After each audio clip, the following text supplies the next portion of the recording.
The new #1 team in 1AA, the Furman Paladins, come to Statesboro to battle old rival Georgia Southern next on FSN South.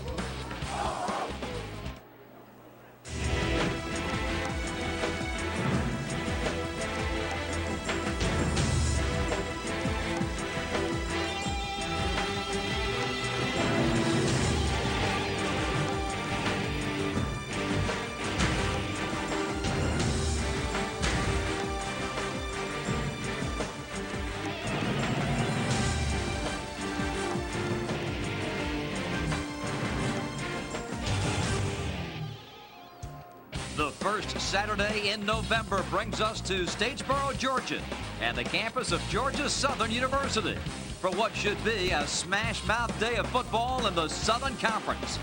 #1 Furman, #14 Georgia Southern, and we've got it live for you on FSN South here at Paulson Stadium. Good afternoon, everybody. Bob Rathman, Curtis Bayham, welcoming you to college football on FSN South this afternoon. And what a great matchup we have for you here today. #1 Furman, the cardiac kids of college football. They are #1 in the country, and they've won 4 of their games either on their last possession or in multiple overtimes. And their quarterback, Ingle Martin, can do it all. Ingle Martin, big-time quarterback, 1,661 yards passing, 14 touchdowns thus far this year, 80-yard touchdown run, averaging 42.7 yards per punt. The kid's the punter as well. If he's able to get the ball downfield and put pressure on Georgia Southern's defense, he can open up the running game for Furman and control this game with ball control. Ingle Martin's numbers very impressive since transferring from the University of Florida. Meanwhile, Georgia Southern is playing for its playoff life here this afternoon. Already the Eagles have lost 3 games this season. They're in a must-win situation, and Jason Foster, their sophomore quarterback, is coming off a tremendous game last week against South Dakota State.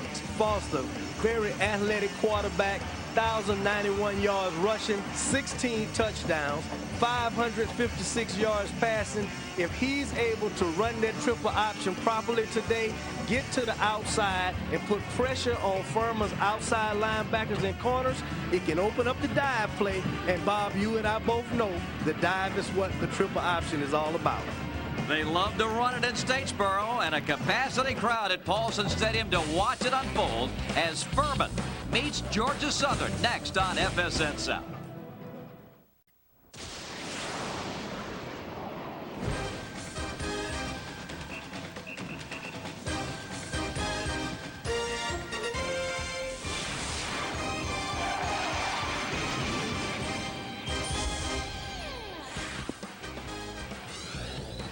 Today's game is being brought to you by your Carolina Ford dealers, driving the Carolinas, BB&T Branch Banking and Trust, and by Food Lion, extra low prices.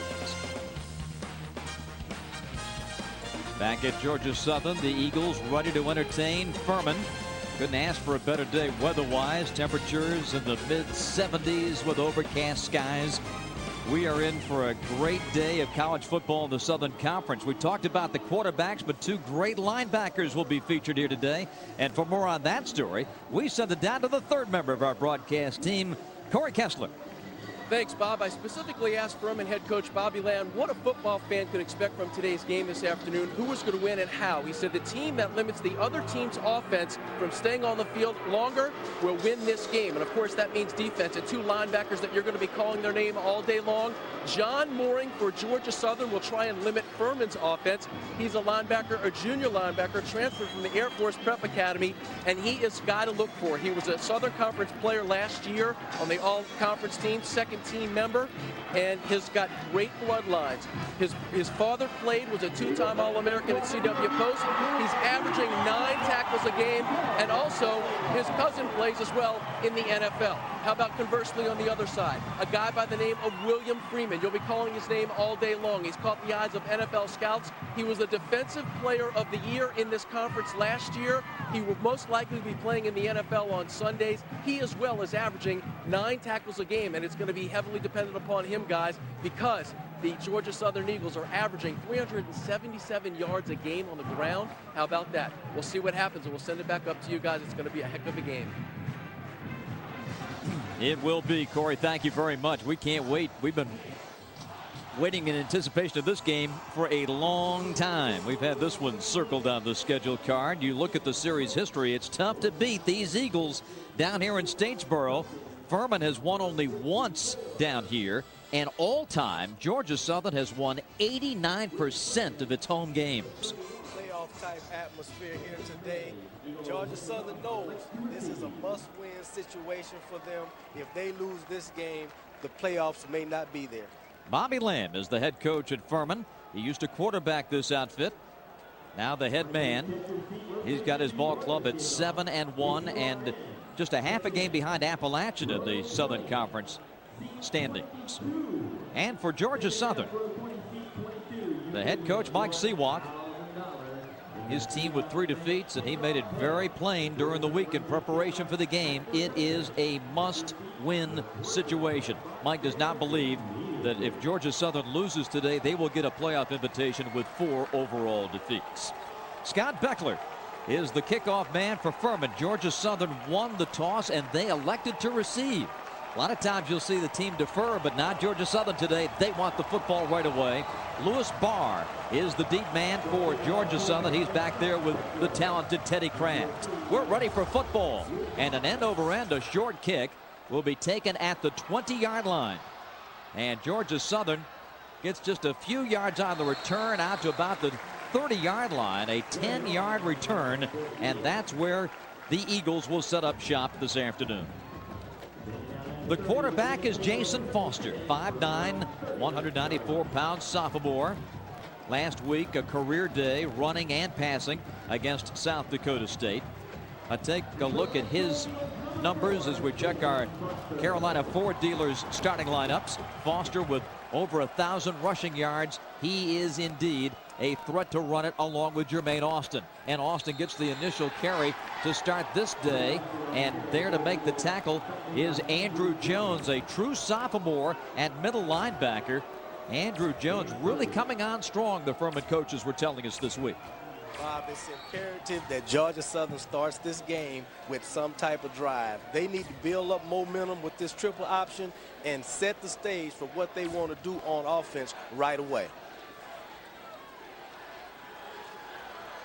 Austin is the lone setback, a pair of wings, and quarterback Foster under center. Foster wants to pass. And this one is incomplete. Intended for Chris Dickerson, number 20. Shelton Riley broke it up. But it's good to see Jason Foster going back to pass. If he's able to mix the run with the pass today, their offense will be much more effective, and they can create situations that Furman is really not used to when trying to cover that triple option. A 3rd down and 7 for Georgia Southern. Right away, a big play for the Furman defense. Foster changing the play. Puts a man in motion. The give is to Austin, and he's tripped up, and Freeman was the man who applied the hit. A terrific linebacker. We talked about him with Corey in the open. William Freeman, the heart and soul of the Furman defense, makes the big play to deny the Eagles on 3rd down. And Freeman fills the gap right away, and you can tell he is fired up today. He knows the importance of this game, and William Freeman will be all over the field, sideline to sideline, most of this afternoon. Dan Jordan is the punter, and Justin Stepp the deep man for Furman. So the first big play defensively goes to Furman this afternoon. Stepp at the 20. To the 27-yard line. Furman football 1st and 10. A 43-yard punt and a 7-yard return. The quarterback for the Furman Paladins is the heralded Martin. Since taking over as the starting quarterback last season, Martin has a record of 17-4 as the starting quarterback. Our Carolina Ford dealers starting lineups: Martin, 57% passer, over 1,600 yards, 14 touchdowns via the airways to lead the Southern Conference. He's also got a great running back behind him in Felton. He's the man scooting in motion in the play action. Martin wants to throw and does. He finds step and a big hit applied by Lewis Barr. Up to the 39-yard line, a first down for Furman on a 13-yard gain. And right away, Bob, you see Martin sprints out and look. Check this play out. Martin sprints out right now, fakes to the fullback, and look at that curl route. Right there, he's trying to set the tone for Furman right now to let the Georgia Southern defense know we're going to pass the ball. It's going to be up to you to make sure you can stop us. Jerome Felton out of the eye, the fullback. This is going to be Carter with the carry. Nothing doing. He was wrapped up by John Mooring. The other great linebacker that we've talked about in this game today. John Mooring is a junior. Number 47 stands 6'1", 212 pounds. And the junior from Naples, Florida, leads the league in tackles with 83. And Mooring, you know, just a great inside linebacker. Look, he fills that gap, and he wants Furman to know, I'm going to be here, I'm going to read my keys, and I'm going to make plays on you all day. Mooring is a great linebacker. I expect him to make plays all day today. Rod Taylor also getting in on that last tackle. Martin flushed out of the pocket and dumps it complete to Felton. And near midfield, Jerome Felton makes the grab. It's a 12-yard gain. Earwood was there for the hit, but too late. Now I think they're saying that it is going to be an incomplete pass. I tell you what, Bob. Take a look at the end of this play. Yeah. He looks he like... never really had. No. He never held on to that ball. But look at the amount of time Martin created with his feet. And the coaches were saying how impressed they was with the way he was able to elude tackles with his running now. Let's see if he can keep that up the rest of the game. 3rd and 12. Pressure. Martin hit as he throws. And incomplete, intended for Justin Stepp. Well, that time the Eagles applied the pressure. Nice rush upfield. The defensive line, if they can control the line of scrimmage for Georgia Southern and not let Furman go up and down the field with their passing game, put some pressure on Martin, it can only bode well for what Georgia Southern wants to do on defense today. Ingle Martin, a terrific punter, number 2 in the Southern Conference, 43 yards per punt. And he drills one. Teddy Kraft will take it at the 21, breaks a tackle, and gets it out to the 27. 11 minutes and 58 seconds remaining in the opening quarter. Furman and Georgia Southern, 0-0 in Statesboro on FSN South. College football fans, North Carolina 5-star offensive line recruit Carl Johnson will be in studio to talk about his decision to leave Tobacco Road for the Sunshine State on Countdown to Signing Day, starring Corey Kessler. That's Wednesdays at 6:30 Eastern, right here on FSN South. Corey working the sidelines. Curtis Bayham up here in the booth with me. Bob Rathman. 11:58 remaining in the opening quarter, and just what we thought. You know, two teams that are ready for a day of hard-hitting football. Second possession for Georgia Southern. This is Austin, and nothing there. No gain at all, as the front two, the defensive tackle and the nose guard, Fambro 53 and Bray 94, come together to make that tackle. And just look at the push upfield right now from Fambro and Wesley Bray. If they can penetrate upfield and live in Georgia Southern's backfield today, the triple option is definitely not going to work. Georgia Southern's offensive line is going to have to try to control the line of scrimmage in order to make their rushing game work today. Now a whistle as Foster was changing the play. Georgia Southern, they're first. Georgia Southern's going to take a timeout. So Mike Seawalk trying to get on the same page with his quarterback here. The coach took a look at that defense. His quarterback did too, and I don't think that Mike really wanted to run the play that Jason was about to call. And these teams meet in early November just about each season. as the calendar falls. And last year, these clubs met at Paladin Stadium up in Greenville. November the 6th was the date. Coming into the game, Georgia Southern was ranked number 2 and then won 8 in a row. Furman was ranked number 3. Trailing 22-21 late in the fourth quarter. Jerome Felton with an 8-yard touchdown drive. Isaac West scoring on the 2-point conversion. And it was Furman winning it 29-22.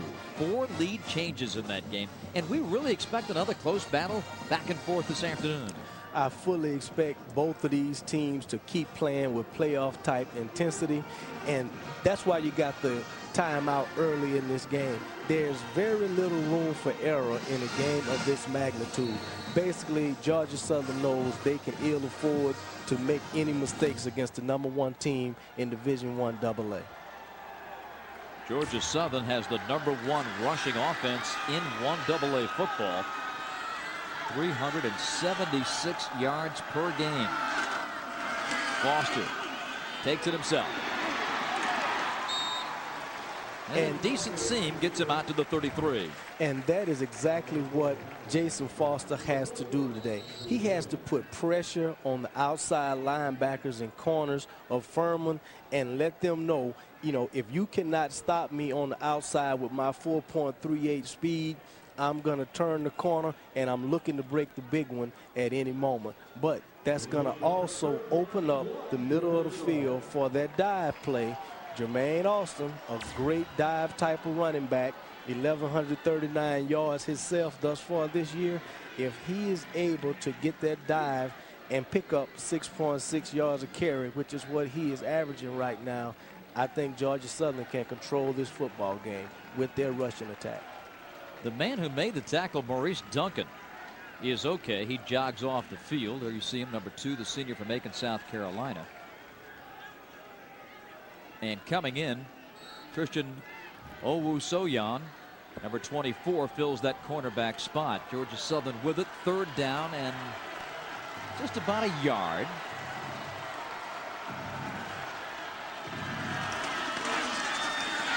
Foster again. And he's got the 1st down. Thacker, the tackle. 8-yard pickup. So Jason Foster calling his own number. His 2nd rushing attempt of the game. And look at Foster here. He is setting up that triple option right now. And look at him. He's running, turning the corner, which is what we talked about. Look at that athleticism. He attacked the defender at 164 pounds. This kid knows today he has to lay it on the line. Let's see if he continues to try to get to the outside with that triple option today. Foster has 16 of Georgia Southern's 25 rushing yards to date. Meanwhile, the movable tank, Jermaine Austin, carried it straight ahead. The senior from Darien, Georgia, tackled by Fambro and Artis. It will be 2nd down and about 7 for Georgia Southern. And you can always count on Jermaine Austin to move the pile forward. He is a tough in-between the tackle type of running back. He loves to punish the defenders. If they continue to give him the ball, look for that 6.6 yards a carry. Over midfield to the Furman 47 before Andrew Jones made the tackle. And Jermaine Austin, he is a ball control type of fullback right now. Let's look at the replay. Look at it. He hits it up in there, and he loves to run between the tackles. Ball control type of fullback. He'll get the ball 20, 25 times today. Foster to the 37. Duncan back in the game, made the tackle. And Foster, you know, he's really not showing the option so much in terms of maybe faking a pitch. He's just tucking it under his arm and running. Right, and that was a quarterback draw basically outside all the way. It was nothing that he was doing. It was a real subtle fake. He wanted to try to get to the outside and turn the corner because apparently they feel that the outside is where their bread and butter will be today. 28 yards on 3 carries for Foster. He will toss it this time to Maynard. to the 34. Jones the tackle. 3-yard gain. And again, Bob, they are consistently putting pressure on the outside linebackers and corners of Furman. Everything thus far, big play style, has been going to the outside. Look for Jermaine Austin now to take advantage of this and move the ball up the middle, because when you run into the outside, something has to give in the middle. Foster breaks one tackle. And a pickup of 5 before Ravenel makes the hit. We saw Marquise Maynard come limping out of the game. Foster limping just a bit as he comes back to the huddle. So these Eagles paying a price for all this running. He's limping a little bit, but you know, he's actually coming out the game, and Smile is coming in. They can ill afford to lose Jason Foster for any long period of time in this game. He has the offense moving. Right now they're moving the sticks. They need Jason Foster back in this game as soon as possible.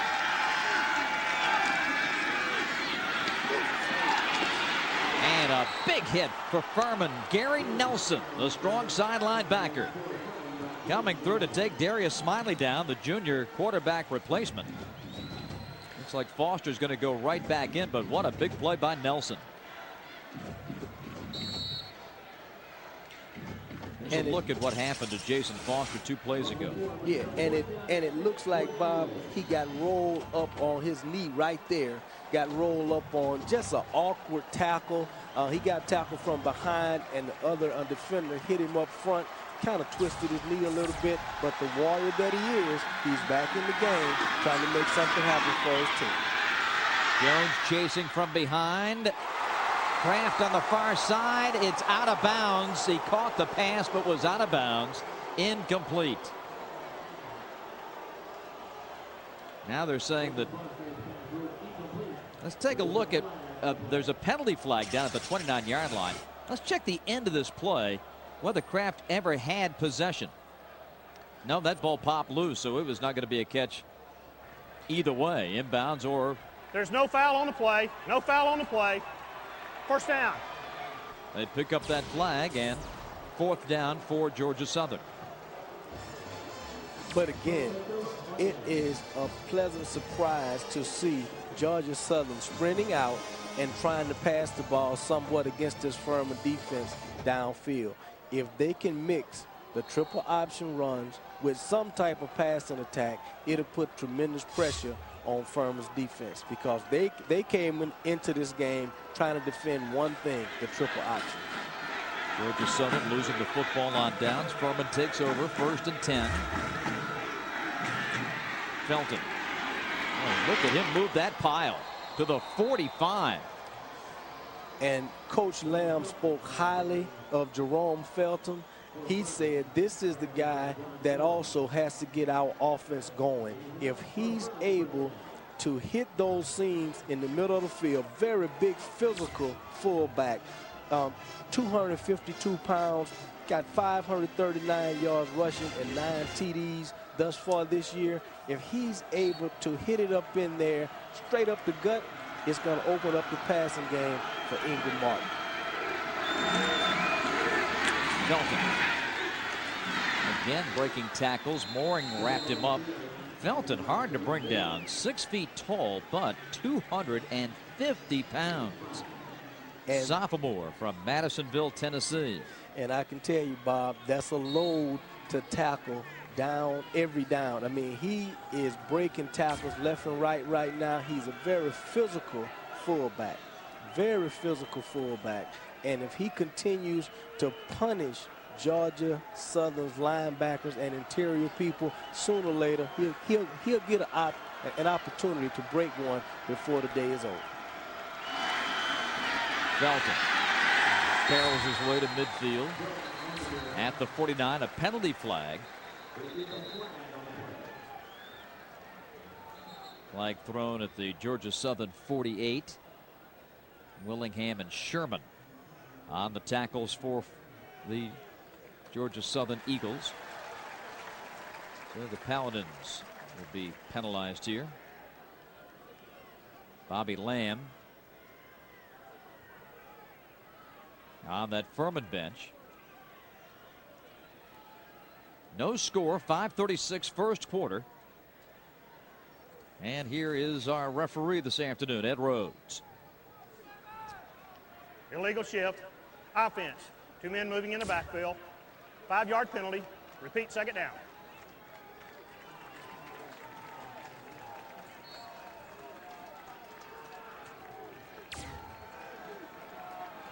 Second and 10.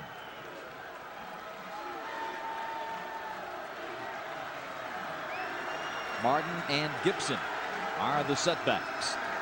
Step comes in motion. Gibson gets the penalty yardage back to the 49 as we send it down to Corey Kessler. Yeah, that's right, Bob. Talking about Jerome Felton, seems to be shredding the defense right now. Interesting about Jerome, in the 7th grade, he took a college entrance exam, the ACT, scored well enough on it to actually earn 19 credit hours between the 7th grade and the 11th grade. He earned 19 credit hours for college. And oh, by the way, he won the game last year on an 8-yard run over this team, Georgia Southern. He's going to get a breather on this particular play as Ryan Joyce, the backup, comes in. With Gibson behind quarterback Engel Martin on 3rd down. Martin on the option, will toss it. Here's Gibson. And Furman is going to be, let's check where they spot him down, right at the 45-yard line. John Mooring credited with the tackle, and the referee Rhodes wants to bring the chains and check it. And it looks very close, Bob. It looks like he may have stretched enough to pick up this first down. He was 1 tackle away from taking this to the house, though. Had Mooring not made that tackle, it was nothing but daylight in front of him just now. First down.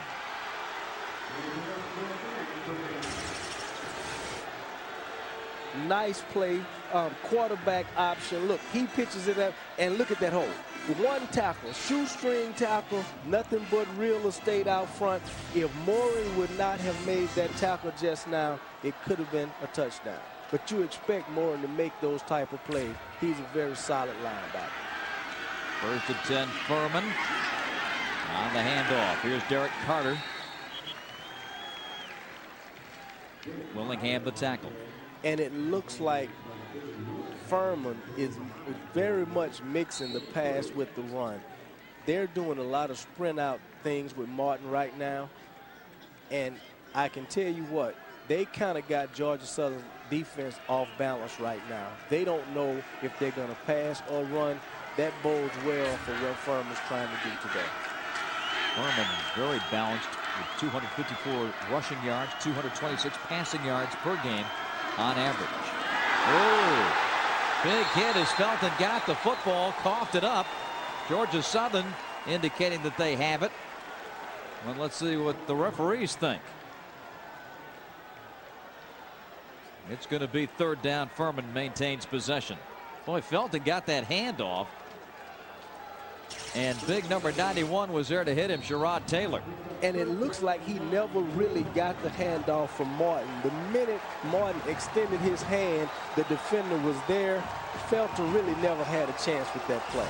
Luckily, they got the ball back. Paulson Stadium, Statesboro, Georgia. Number 1, Furman. Number 14, Georgia Southern on FSN South. College football out of the Southern Conference. And here's Engel Martin with a completed pass to Sprague on the near side. Patrick Sprague, the sophomore from Birmingham, makes that grab, a 12-yard pickup. And Martin looks so comfortable in the pocket right now. Let's look at him. He's back in the pocket, sees what he needs to see. Strong, strong arm, guns it for the out route. Sprague makes a very good catch, move the sticks. That's the type of ball control Martin can do with his arm and also with his feet. First and 10 at the 33, 2.5 to go opening quarter. Gibson finds a hole. Gibson to the 19-yard line.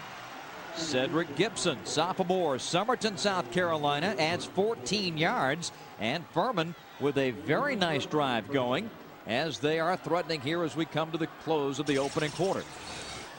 And look at Gibson here. He hits it up in there, shows speed to the outside. It looks like he will be alternating with Derek Carter most of this game, but thus far the big runs have come from Cedric Gibson. I can see him getting the ball at least 20 times today. Straight ahead, Felton keeps churning. That pumps up the football. Furman recovers in the end zone for a touchdown. Number 72, Brian Lagus was there. 81, John Rust was there. We'll check to see who gets credit for the touchdown. But what a break for Furman. And Jerome Felton, tough inside runner. He refused to go down, Bob. He was doing everything he could in his power to get into the end zone. Defender snatched the ball out of his hand, but luckily those offensive linemen following the play recovered his fumble. That's a good thing. Those good hands guys. Scott Beckler with the PAT, and the Furman Paladins have the lead in Statesboro. Felton losing the football, but the tight end John Rust recovers for the score.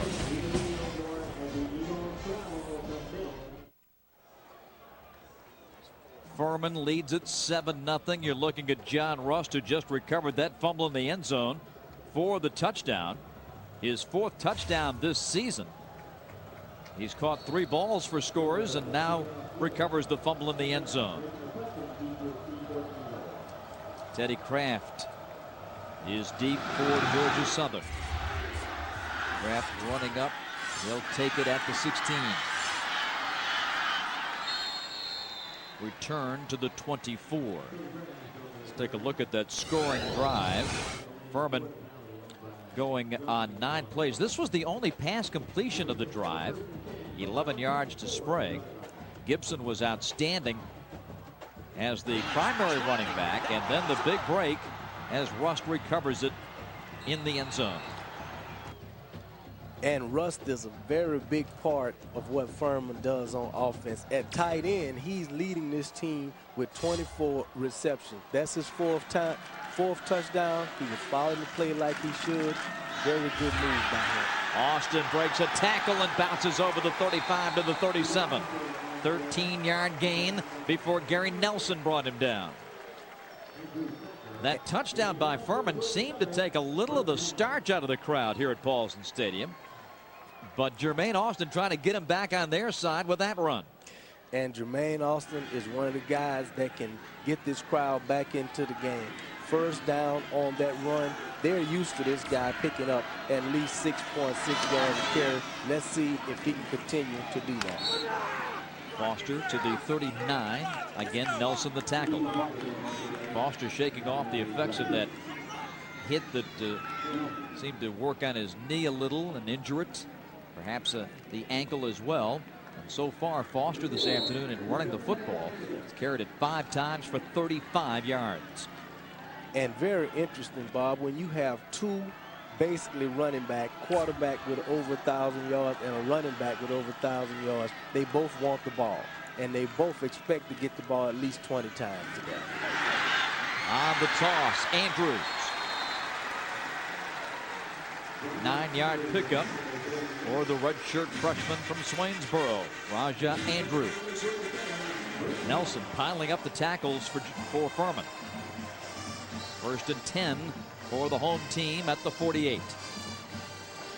And it's a must that Georgia Southern get some type of drive going in this possession. They cannot afford to get 14, 21 points behind Furman. They're down by 7 now. They need to answer.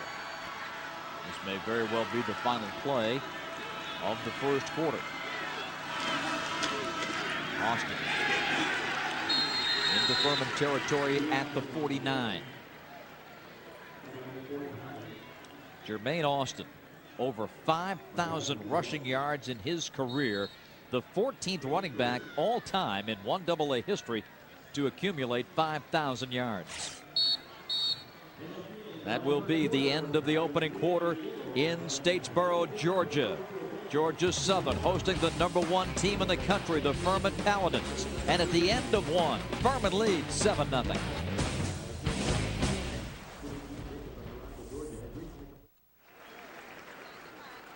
Number 1 Furman leads number 14 Georgia Southern 7-0. At the start of the second quarter, both these clubs pile up a ton of yards and a ton of points in the Southern Conference. You see Furman number 1 in scoring, Georgia Southern right behind. Same holds true in total offense and third down conversions.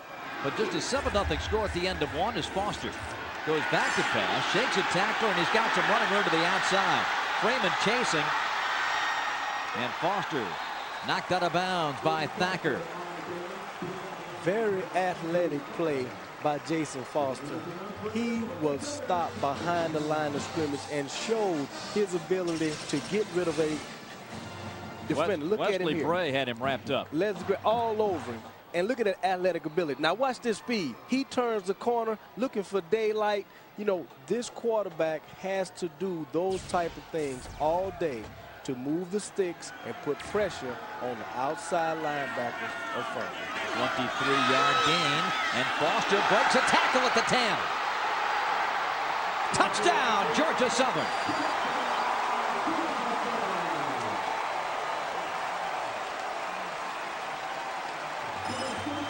Jason Foster once again shows his athletic ability at quarterback, making people miss. Very elusive type of quarterback, and he is running that triple option to perfection right now. Look at it. That's a quarterback run all the way. One defender, two defenders. He made 3, 4 defenders miss to get into the end zone. That's what they expect out of quarterback Jason Foster today. With over 1,000 yards rushing, he has to make these type of plays to keep Georgia Southern in this game all day. Jonathan Dudley with the extra point. Foster, 58 yards rushing, helps Georgia Southern tie it against number 1 Furman on FSN South.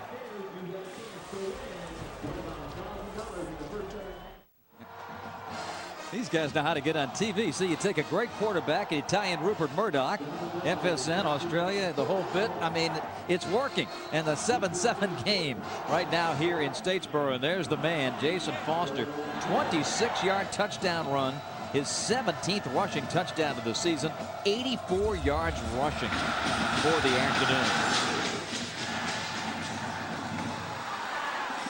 And on the return for Furman, Middleton.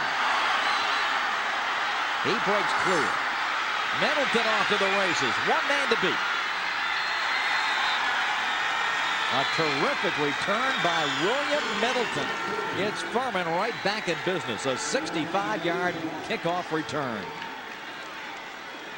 And let's look at William Middleton here.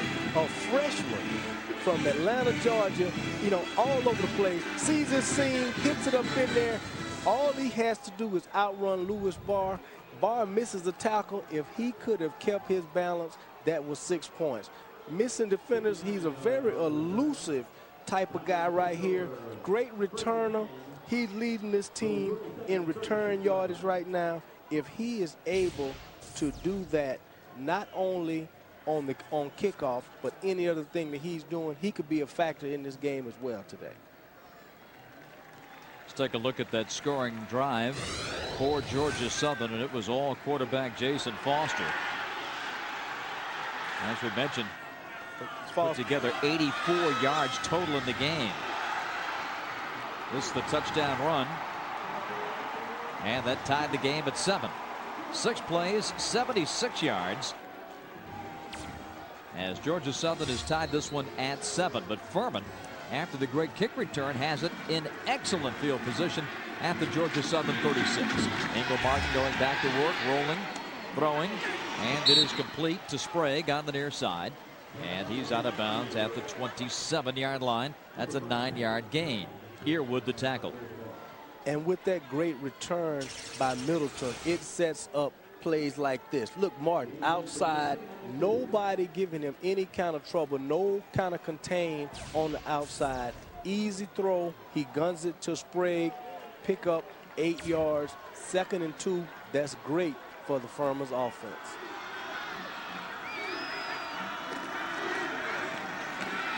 Felton. 6 yards and a first down. And Bob, when you have a punishing, bruising fullback like Jerome Felton, He's going to pick up 2-3 yards every time he touches the ball. Looks like he may be injured here. If we just had that hand, to see the right hand is taped. Seems to be wincing as he's trying to flex that hand. But we can rest assured a 6 foot, 252-yard pound fullback is not going to be out the game long with a hand injury. He's been punishing the linebackers of Georgia Southern since this game started. He'll take a play off, but you can rest to believe he'll be back in the game. I think the football fell on his, looked like the football injured him there. Probably the tip of the ball. But Felton will be back. Mays and Joyce, the setbacks. This is Brandon Mays, straight ahead, 10, down to the 7. Boy, one of the great stories in college football, Brandon Mays picks up 15 yards the first time he touches the football.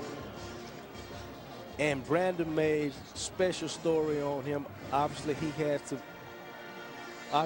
some medical issues, but Brandon Mays comes in, picks up 15 yards, moves the chains. That's exactly what Furman needed just now with their punishing fullback Felton on the sideline. We'll check in with Corey Kessler in a moment for more on that Mays story. He stays in the game at tailback. Gets the football again. Stacked up, no gain. 7-7 as we send it down to Corey. Yeah, that's right, guys. An absolutely unbelievable story. Brandon Mays, the tailback for Furman, qualifies as a medical miracle in the sport of football. He battled back from life-threatening disease, had his entire digestive system reconstructed, lost 50 pounds 2 years ago, went from 190 pounds down to 140, had all but 6 inches of his large intestine removed, battled all the way back. He's one of the strongest players on the team today. That qualifies as a miracle. His head coach calls him the Miracle Man. He's an inspiration to his team. And he's a dynamite football player. Now a timeout has been taken by Furman. Brandon Mays, senior from Arden, North Carolina. Bobby Lamb gathers the offense. We're tied at 7 in Statesboro on FSN. The Eagles and the Paladins tied at 7. And after the timeout, Furman getting set to come out. This week's TIAA Cref Student Athlete of the Week is Diana Thomas. Remember the Appalachian State volleyball team that won 3 road matches last week. She's got a 4.0 in exercise science from Mobile, Alabama.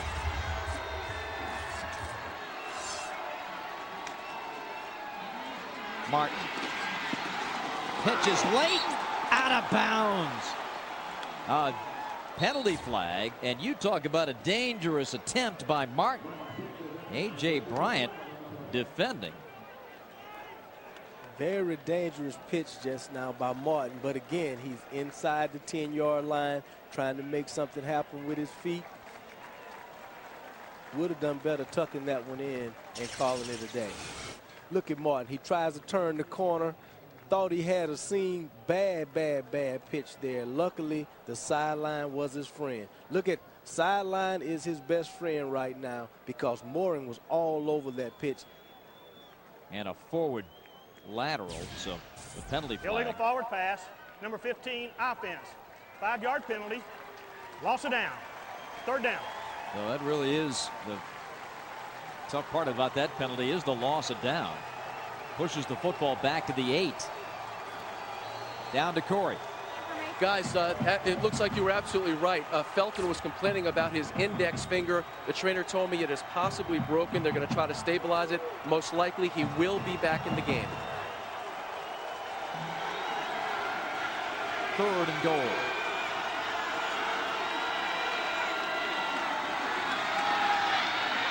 Martin running. Throws, touchdown. As Joyce made the grab. Engel Martin being very creative that time.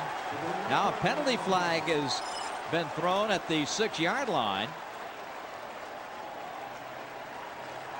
And the penalty is against Furman, so take the points off the board. And I think Martin got just a little bit too creative here. I thought he was going to try to run it into the end zone.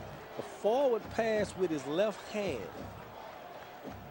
Look at this pass. Left hand, kind of a pitch to Ryan Joyce into the end zone. Illegal forward pass. He was past the line of scrimmage. Number 15, 5-yard penalty from the spot of the foul. Loss of down, 4th down. And that's 2 mistakes by Martin inside the 10-yard line, which is uncharacteristic of him. He's a senior. Those are the type of plays that he does not generally make. But again, playoff type atmosphere, trying to create some type of momentum for his team to score a touchdown. Let's see, can they get this field goal? Scott Beckler, 29-yard attempt, and it's long enough. It is good. 29-yard field goal for Beckler puts Furman back in front, 10-7. And the point of that drive, Bob, was to put points on the board and answer what Georgia Southern did. The way Jason Foster is running up and down the field right now, I think he has like 84 yards rushing.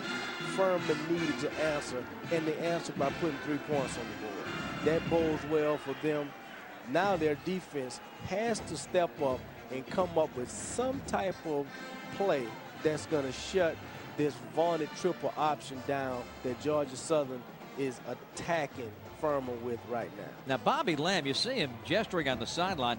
He was talking about the first penalty against Ingle Martin. He thought that was a toss forward and should have been a legal play, but the referees saw otherwise, and 10-7 is the score. Furman settles for the field goal. And anytime they take 7 points off the board for 3, every head coach in America will be lobbying to try to get those points put back on. It looked like it was an illegal forward pass. I think the refs got that one right. Coach Lamb just has to settle for those 3 points. Teddy Kraft is deep along with McCutcheon.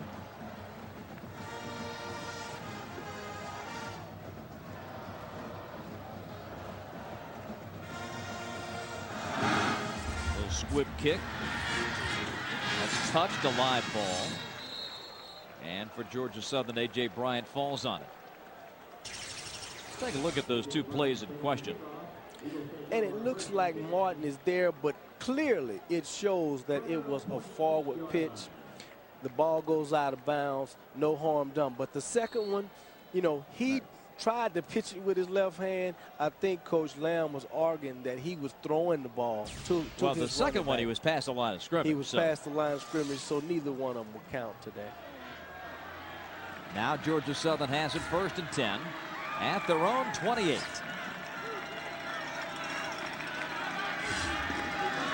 Austin breaking into that secondary. A strong run for Jermaine. 18 yards, takes the football to the 46. And Thacker and Duncan finally made the tackles for Furman. And Jermaine Austin, once again, in between the tackle type of running back. Let's look at it here.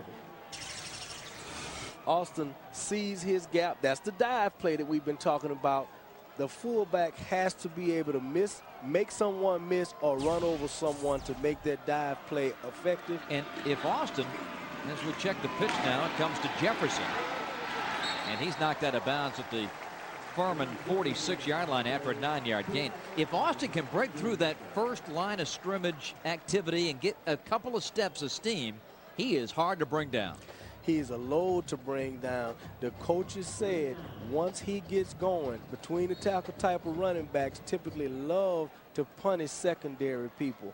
And if he gets it going past that first wave, and we mean outside where the linebackers are lined up right now, the secondary of Furman will have a rough time bringing him down.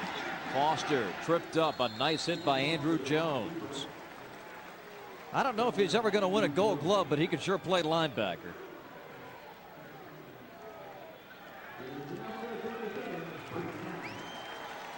These are the 2, the bash and dash, if you will, of Austin and Foster. And both players today are getting it done on the ground. Foster has carried it for 86 yards. Austin 47. Each has carried it 8 times. And when you have 2 players with over 1,000 yards rushing, They know how to run the football. Jefferson. That's a 9-yard gain. William Freeman and Wallace Artis combining on the stop. Georgia Southern getting a little momentum on this ground game. And again, I think right now Georgia Southern have been attacking the outside linebackers and corners of Furman most of the game. That opens up the dive play for Jermaine Foster or Brandon Andrews, and you know they're gonna try to keep Furman off balance right now. Brandon Andrews with that last carry, over 1,000 yards for Brandon in his career. You'll recall last year when Austin was hurt in the opener at Georgia, Andrews came in and really did a terrific job for the Eagles, carried the football 20 times against the Dogs at Stanford Stadium. Here's Foster to Austin, tumbling his way over the 30 to about the 27-yard line. Jeff Fambro with the tackle for Furman. And as a senior running back, Brandon Andrews knows his role on this football team. He knows he will get, 5 or 10 carries per game. He knows he has to make the best of those carries. He's a very good spot duty running back.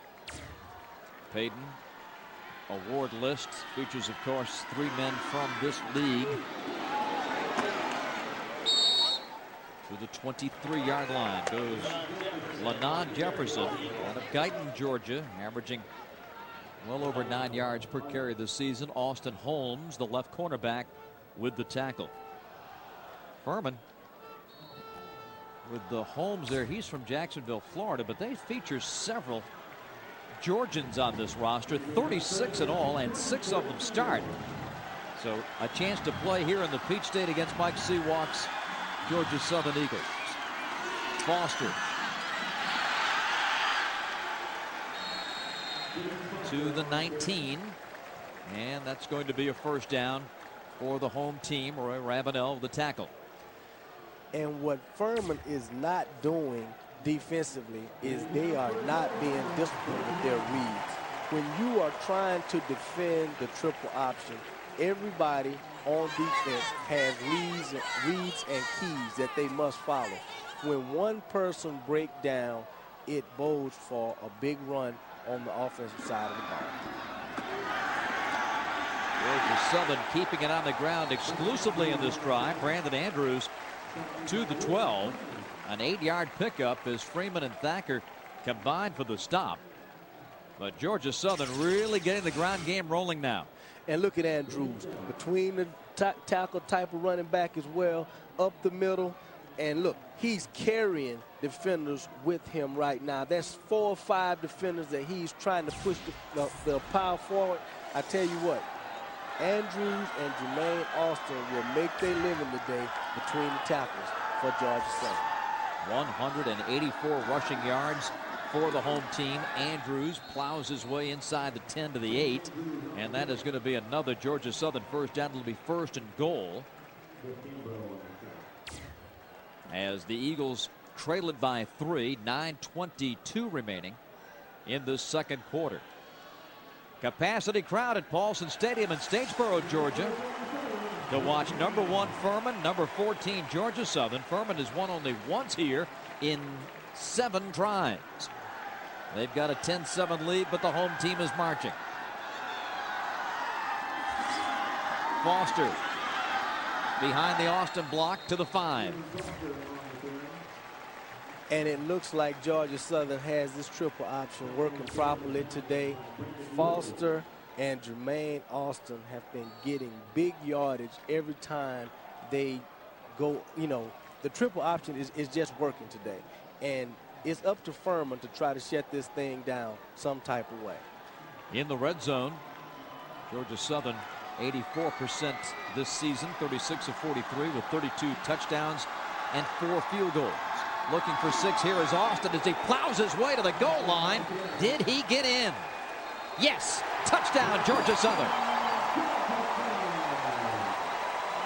That is just good old-fashioned put your head down and plow your way to the goal line football. And Jermaine Austin is the guy that can get you those 5 or 6 tough yards up the middle. He is so glad to get in the end zone. Been punishing linebackers all game. That's his reward, 6 points. He's a very happy running back right now. Jonathan Dudley in to kick the PAT. And that one is good to make it a 14-10 Georgia Southern advantage. The great one from Darien, Jermaine Austin plows in for the score, and Georgia Southern now leading number 1 Furman. A timeout on the field at Paulson. It's 14-10 Eagles on FSN South.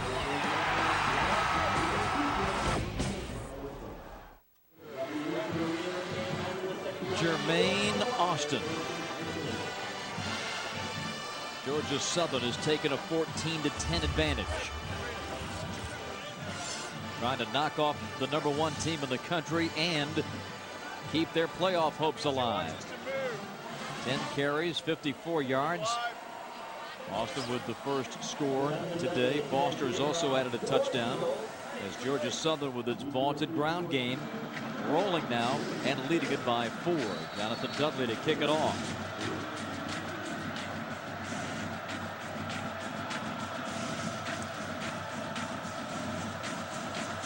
Mickey and Middleton, the deep men for Furman. This is going to be taken by enough back at the 20. Another big return out to the 40-yard line, maybe the 42. As for the Paladins, Brantley Kendall had the return. Let's take a look at the scoring drive for Georgia Southern. And all of it coming on the ground. Austin was spectacular. And look at how hungry Austin is here. He refused to not get into the end zone. If he is able to shred the up front guys of Furman like that, it could be a long day defensively for Furman. 10th rushing touchdown for Austin this season. And the Paladins come back with Derek Carter, and the Georgia Southern defense is a bit inspired now, and they make a nice hit on first down. John Mooring coming over to apply the tackle. And you see with this ball controller, look, hit it up in there, Mooring all over the place. Just an outstanding linebacker. 5 or 6 people putting a hat on Furman's running back. That long scoring drive by Georgia Southern has inspired their defense. Let's see if their defense can keep this thing going. Mooring, last year's second-team All-Southern Conference. He'll be a first-team All-League selection this year. Now, play is halted.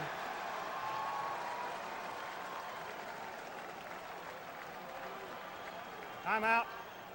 Furman. Furman takes the timeout. That stops the clock with 7:44 remaining in the second period. Second timeout used by Furman as we check in down on the field with Corey Kessler.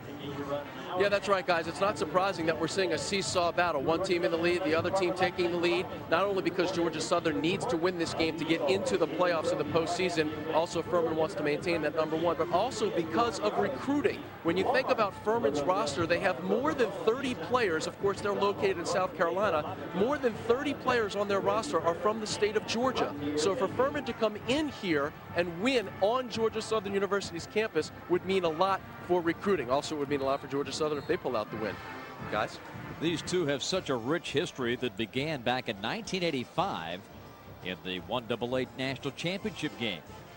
And every year you can expect to see these 3 clubs at the top. Appalachian playing LSU today, and an interested party with the outcome of this game. They beat Furman earlier, so they're rooting for Georgia Southern big time. But 2 great programs and a terrific league. Some of the best 1AA football in the country is played annually in the Southern Conference. Engel Martin handing it off to the 46-yard line as Carter is tackled by Rutledge. And the SoCon Conference has to be proud of these 2 teams. You know, Furman and Georgia Southern's playing tough football. Just look at this play here. Running back hits it up in there, but look at the hats of the Georgia Southern defense. They're inspired right now. They're trying to make Furman go 3 and out. Third down. Martin. Carter's got it, but not close to a first down. And Muhammad the tackle. And once again, the pursuit of Georgia Southern's defense right now is fantastic. Martin was trying to get the ball out in the flat on a quick little out pattern, but it was covered.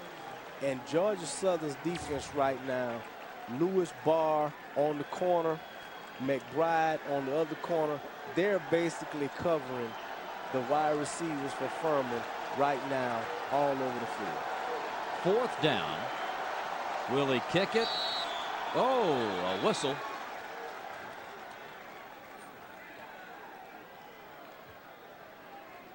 Timeout. Georgia Southern. Georgia Southern will take the timeout. So they use their second, each team with one remaining here in the first half. 6:24 the time remaining in this second quarter. Well, we talked about the great history between Furman and Georgia Southern. 85 it started with the great come from behind win by Georgia Southern to win the national championship 44-42. Bobby Lamb was the quarterback on that team. They met again December 17th, 1988, Holt Arena in Pocatello, Idaho. Late third quarter, Furman's Dwight Sterling capping an 80-yard drive with this 5-yard touchdown run. Furman led by 11. Then in the game's final seconds, Furman's All-America linebacker Jeff Blankenship with the interception. That sealed the win. Furman beat Georgia Southern 17-12. Furman held Georgia Southern's powerful offense to only 198 total yards and forced 3 turnovers in that game. Bobby Lamb was an assistant coach at that time, and those 2 meetings in 85 and 88 helped jumpstart a terrific rivalry in college football. Later, of course, Georgia Southern joined the Southern Conference, and they now meet annually, and we've had a dandy so far today. 14-10, Georgia Southern. Martin will pooch it. No one back. It's going to get a roll in Georgia Southern's favor through the end zone.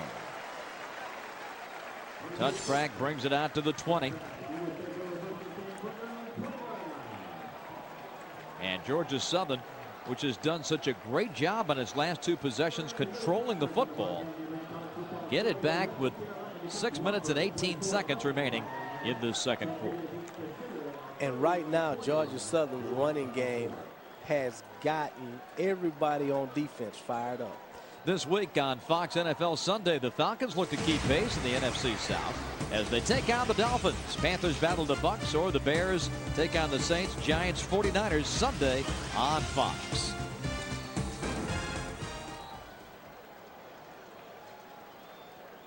Now some laundry. Penalty against Georgia Southern coming up.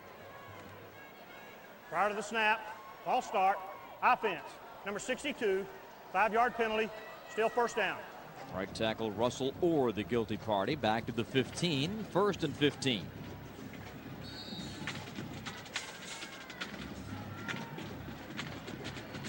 The first penalty of the game against Georgia Southern. And that's a big key, because that's a department where the Eagles have been hurt this season, particularly the McNeese game here. Penalties really cost them that game. Austin. And right now, Bob, the front line of Georgia Southern exploding off the ball every play. And it's a young line. You've got Jensen, a sophomore, Estrada, sophomore, or a sophomore. Look at the offensive line there. Watch them extend themselves and fly out, and look, it opens the hole up for Jermaine Austin, and now he's in the secondary. We talked about earlier, the secondary guys don't want to see him. But they see him front and center here, up to the 36, first down. Freeman and Nelson, the tacklers. And Estrada, Lance Wayne, Chad Moat, Russell Orr, Marquise, all those guys right now are blowing the front 4 of Furman off the ball. Look at them. They're all upfield. They're on their knees, still scrapping for yards.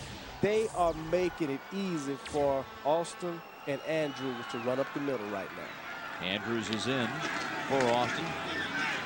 Here's Foster.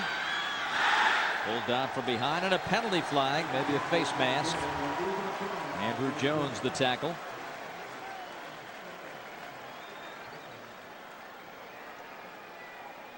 Up to the 38-yard line, and the question of the penalty after that. I believe we got a face mask, Bob. Yes, we do. On Jones, you'll see it.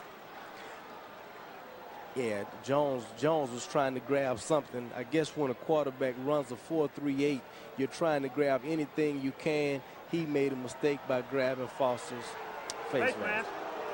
Defense. Number 49, 5-yard penalty, results in a first down.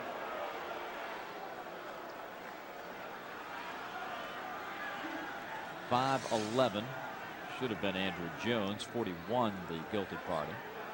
Out to the 44-yard line. First down.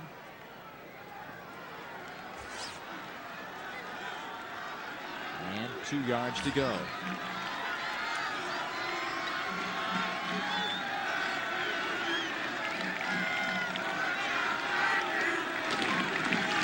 Andrew picks up another first down out to the 47. Nelson made the stop, but Furman's defense back on their heels just a bit. They're having a hard time containing that line surge, the big splits, and Georgia Southern cranking up this triple option. And the offensive line of Georgia Southern right now is controlling tempo. They're giving the running backs for their team opportunities to pick up 5 or 6 yards per carry. Austin back in the game. Into Furman territory at the 49. It appears to me, Bob, that Georgia Southern does not think Furman's defensive front can stop them from running the football today. Inside, outside, it does not matter. Foster's able to turn the corner. Jermaine Austin is able to run up the middle. You know, if they keep this up, this triple option is going to put several more points on the board. Eagles 14, Paladins 10. Foster back to pass. And it is complete. Wonderful catch, Teddy Kraft. Or is it? That's going to be McCutcheon, 86, not 85. The 6'1", 164-pound junior making the grab. And you see what a great running game does. He fakes it to Austin, and look, the middle of the field opens up, crossing pattern, wide open. A good running game opens up your passing game. He took advantage of it. Foster. As Austin led the way with the block. And right now, Bob, Jason Foster is in complete control of this football game. He's able to create opportunities for his teammates with his feet. Look at that. Fake to Austin, follows him into the hole. A few seconds ago, threw a ball downfield. He is feeling good about his offensive output right now. Let's see if he can continue. Foster. Spin move. Inside the 15 to the 12. Really running the ball well. Jason Foster picks up 12 more yards for Georgia Southern. And that is just being an athlete at quarterback. You know, he turned the corner, and look at the defender. Breaks down, but guess what? Whoop, I'm gone. I'm gone. Picks up an additional 5 yards. That's what Jason Foster can do for this football team all day. Andrews to the 9. And when you have a quarterback that rushed for over 1,000 yards, he did not get those yards running up the middle. He has enough speed to put pressure on the corners and the outside linebackers, and thus far he's able to turn up field just about any time he wants. Jason Foster is having a very good, solid game right now. 13 carries, 118 yards for the sophomore. Maynard. He'll be marked down at the 3. Marquise Maynard, sophomore from Sonoya. And an injured Furman Paladin with a minute 47 remaining in the second quarter. And Foster just turns around and pitches the ball to the running back. But guess what?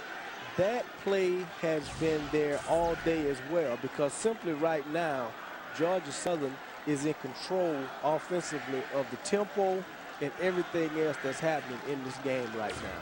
Furman don't have an answer. Little toss sweep, and you see the block that leveled Shelton Riley. He got his bell rung. The junior from Charlotte's going to walk off the field under his own power. And strong safeties don't like to be hit like that. The corner should have called a crackback block just now. I got a feeling Shelton Riley is going to have some words with his corner, Austin Holmes, when they both get to the sideline.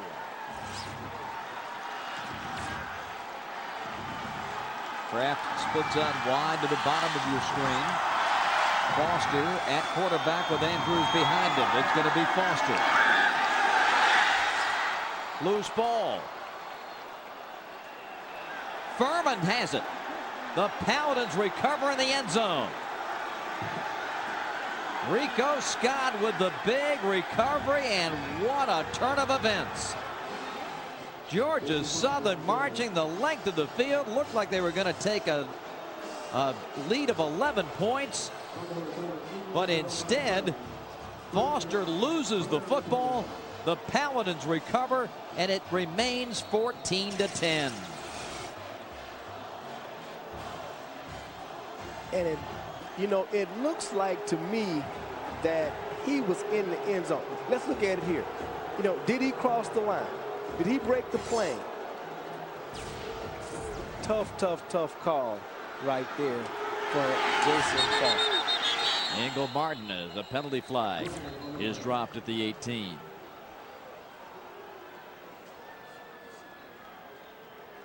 Let's take one more look at Foster. Prior to the snap, false start, offense, number 76, 5-yard penalty, still first down. And look at it. It looks like Foster broke the plane there. And then the ball came out. If he broke the plane, that should have been touchdown, Georgia Southern. And that's exactly what Mike Seawalk is saying. They played it on the screen here in the stadium. And that's why all the fans were booing. And now it's going to be Furman ball to 15. First and 15. Let's look at it here. There's Foster. He's across the line. Should have been touchdown, Georgia Southern. I think that's one the officials missed. If they had instant replay, that would have been touchdown for the Georgia Southern Eagles, Don. No question. So it remains a 14-10 game. Huge break for Furman. Martin giving to Carter. Nothing there. Each team with one timeout at its disposal. But sometime during a game, even a play like that can keep your team inspired. And it looks like right now Georgia Southern's defense is saying, you're not going to get this first down. We're going to get the ball back, and we're going to make you go 3 and out.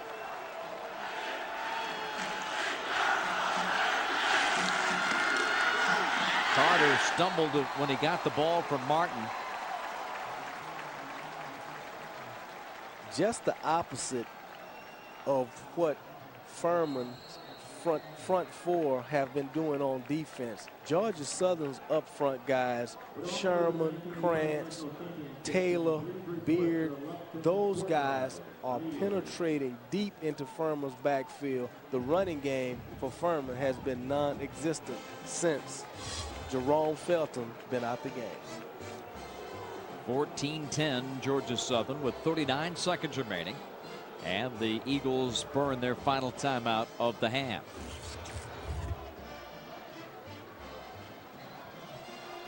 We still see Coach Seawalk walking up and down the sideline. He wants that touchdown back because he knows he ain't gonna get it. He's not going to get it, but he knows going into half 21-10 would have been great for his football team. So he's not going to let that rest. 39 seconds. At the end of the half, Corey Kessler will be talking to Coach Seawalk as the Eagles exit the field. 14-10 leaders at the present time. Well, let's see what Bobby Lamb's got up his sleeve if he decides a little trickery is in order. He's way back on his own 17. He may play it close to the vest. And he's got a dandy playmaker in Ingle Martin.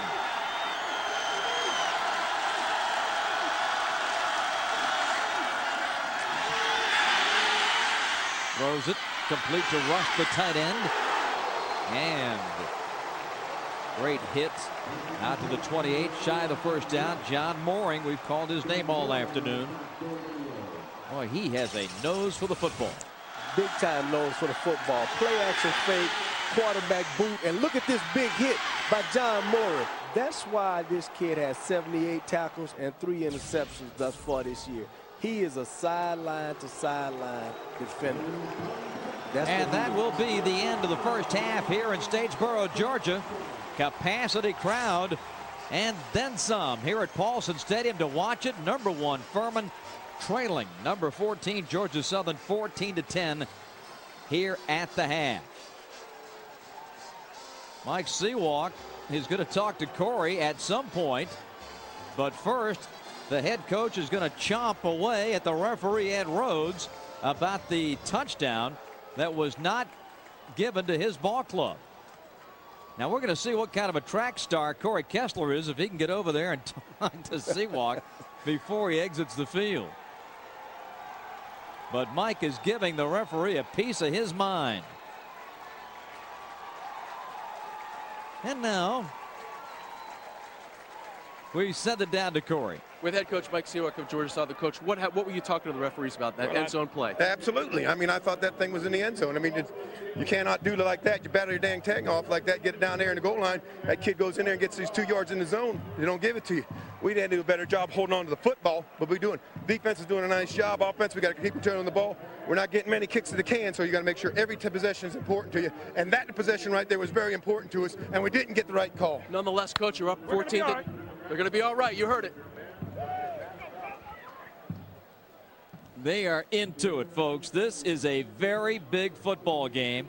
As you see the play that Mike was talking about, clearly quarterback Foster into the end zone by a good 2 yards and then lost the ball.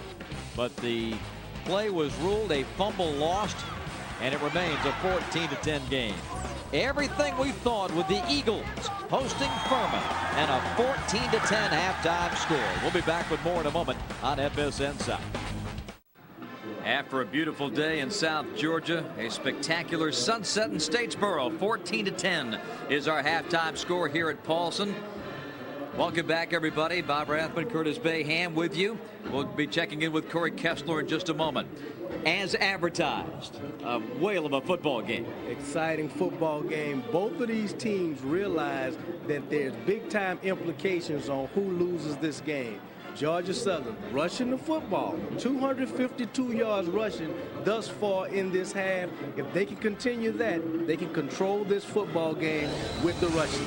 Let's take a look at our first half highlights. Furman scored first on the John Rust fumble recovery in the end zone. Georgia Southern tied it. Jason Foster from 26 yards to make it 7-7. Furman added a field goal. Then it was Jermaine Austin scoring on this power drive, and that put the Eagles in front. And then it looked like Foster had scored, but that was ruled a fumble. Very, very controversial play. Coach Seawalk went crazy on the sideline because he knows points in this game is hard to come by. Our Food Lion halftime stats, and we call your attention to the yardage, and you mentioned it, Curtis, the rushing 252 for Georgia Southern. Check the time of possession, 18:20 to 11:40, and keep in mind that the Furman Paladins only snapped the football 25 times in that first half. They will get the football to start the third quarter as we go down to the field and Corey Kessler. Yeah, that's right, guys. Of course, Coach Sewak was fuming about that one play call. I asked Coach Bobby Lamb from Furman what he thought about the fumble recovery. He said he was too far away from the play to see exactly what happened. He'll go with the referee's call. I asked him what he told his players at halftime. He said, hey, guys, we're not playing too well. We have got to play better in the second half if we expect to come out of here with the win. We'll see what happens. And we're ready to go with this third quarter. And this kick is going to sail out of the end zone.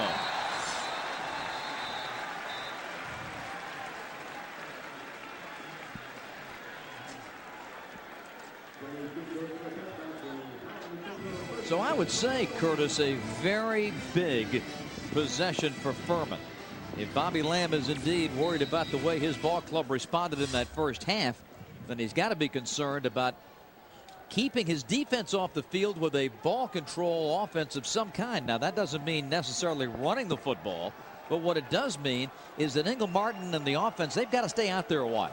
It can't be 3 and out. There's no way Furman can be 3 and out on this series right now. And tripping up on the handoff is Gibson. Fumble.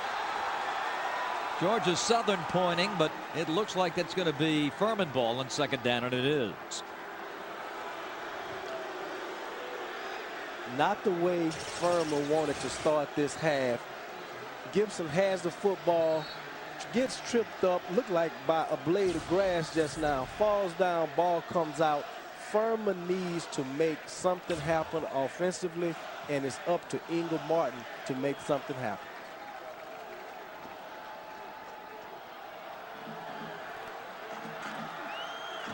Second down.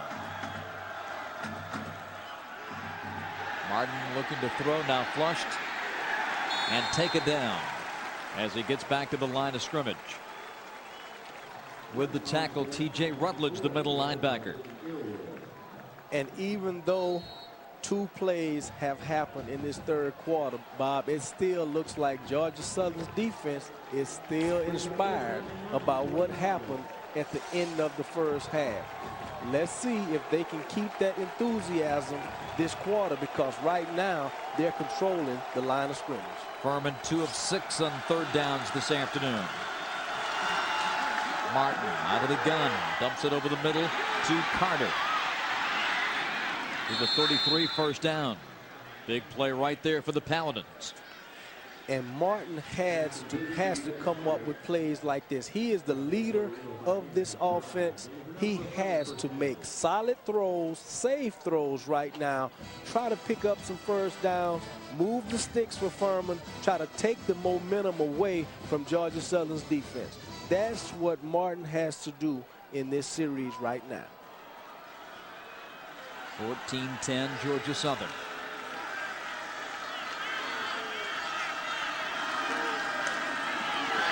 Martin throws to his tight end Rust. And a huge gainer to the 29-yard line of Georgia Southern. John Mooring the tackle, but not before a 37-yard pickup. And Martin, being the offensive leader that he is, he's making plays with his arm. Fakes ball inside to Jerome Felton. Tight end drag. John Rust, their leading receiver, heading down the sideline. They have to continue to mix it up to keep Georgia Southern off guard on defense. Jerome Felton, after injuring his finger in the first half, back in there. On the toss, it comes to Carter. And a penalty flag at the 23-yard line.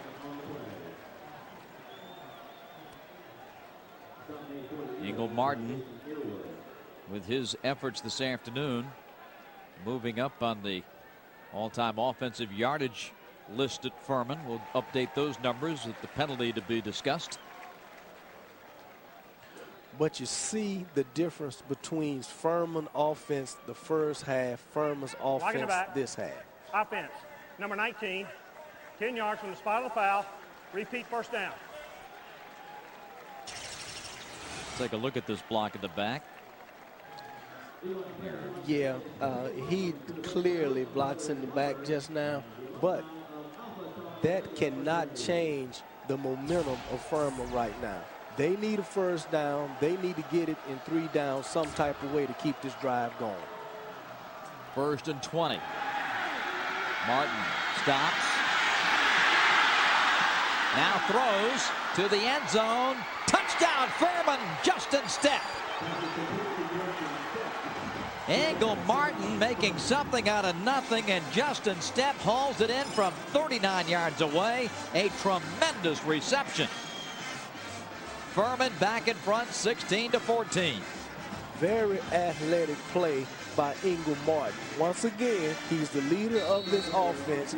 He has to make those type of plays. Big time throw. He bought some time with his feet, saw his receiver, got the ball to him, touchdown. Scott Beckler to add the PAT. 17-14 Furman. Will take the break. Scrambling Ingle Martin, finding Justin Stepp. The junior with the grab and a terrific catch in the end zone. Touchdown Furman. Timeout at Paulson. It's the Paladins back in front. 17-14 Furman. 12:07 as you take a look as the hero Stepp made the reception of the end zone. He's got a big smile. Take another look at the Ingle Martin pass. And Ingle just bought time with his feet, saw his receiver running free in the end zone, beat Terrence McBride. A lot of time to throw that football. He was able to deliver it on cue. Georgia Southern. On the return. McCutcheon. Out of bounds at the 22. Well, at halftime here, Georgia Southern celebrated its 20th anniversary of the 1985 championship. For more on that, we send it down to the field and Corey Kessler. Yeah, that's right, guys. I'm with Tracy Ham, the quarterback from that 85 championship team, and the guy who threw the winning touchdown pass to Frank Johnson. First of all, guys, tell me what it means for you to be back on the 20th anniversary and to have a tribute on this field. Well, you couldn't write a better script.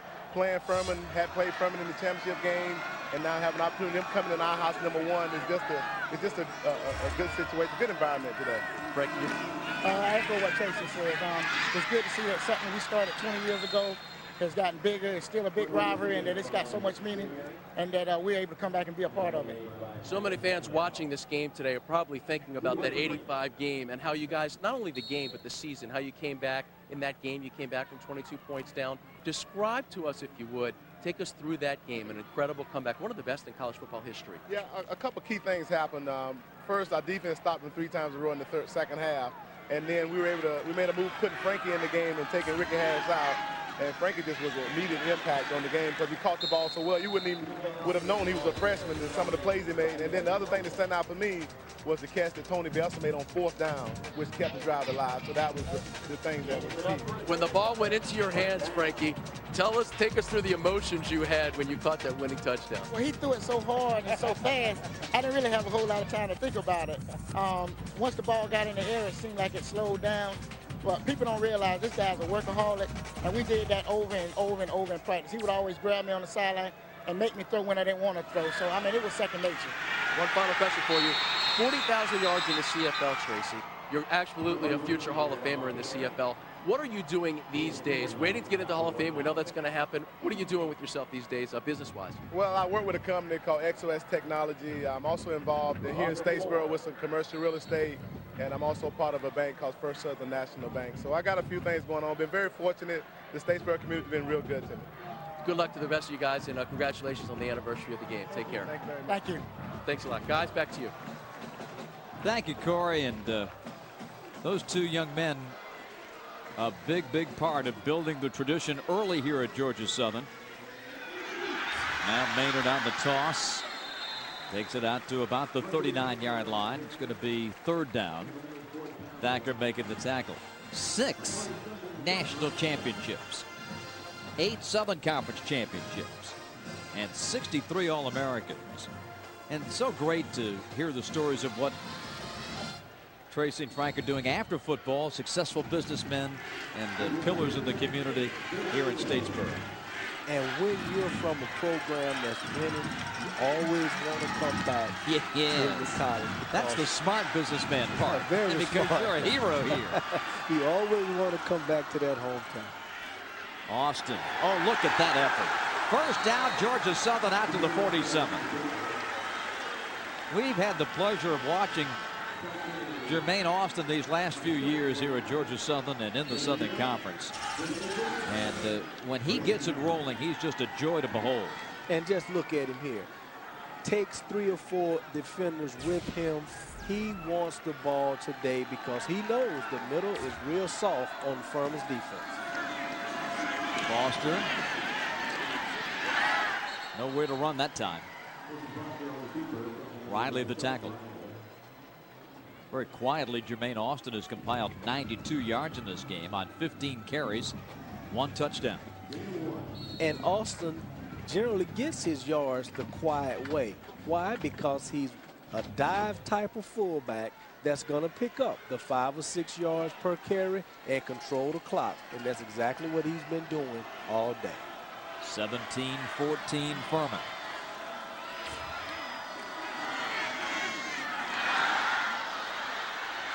Spin move by Andrews. Gain of only 2. And just because Austin has been hitting it up in the middle, look here. 2 defenders went with Jermaine Austin just now. Couldn't get to the outside on that play, but that's the respect that Furman inside linebackers and nose guards, their up front guys, have for the running ability of bruising fullback Jermaine Austin. 3rd and long. Foster makes the toss. He's under big time pressure, escapes. He wants to air it out, throws it, and it's complete at the 26-yard line. McCutcheon with the grab.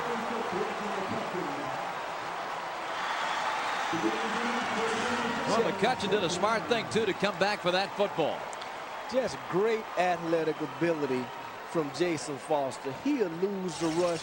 Let's take a look at it here. He'll lose the rush there, buys some time, sees McCutcheon. McCutcheon done one good thing here. He came back to the football. He was able to help his quarterback out big time by coming back to the football here and making that catch. Foster bangs it down to the 23-yard line before Andrew Jones stopped him. We approach the 8-minute mark of the 3rd quarter. And Jason Foster is showing his complete package today. Athleticism is not a problem. He has those front 4 guys for Furman on their heels. When he goes back, they don't know if he's going to the outside or inside. He has Furman right where he wants right now. 10th play of the drive. Foster, oh, nice sidestep. Breaks free, keeps his feet to the 5-yard line. Did you see that little juke? That turned it into a 20-yard gainer. Williams the tackle. But a penalty flag is down. Hold everything. And Foster here turns it up. Another undefender miss. But one thing I see from Foster right now, 2 hands on the football. He's not going to let a fumble happen again, no matter what. Penalty against Georgia Southern. Wipe out the good play. Ed Rhodes, our referee.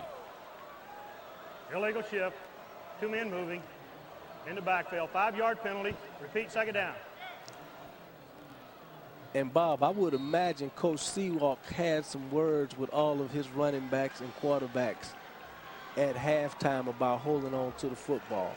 Foster had both hands on that ball. He was not going to fumble this time. 17-14, Furman.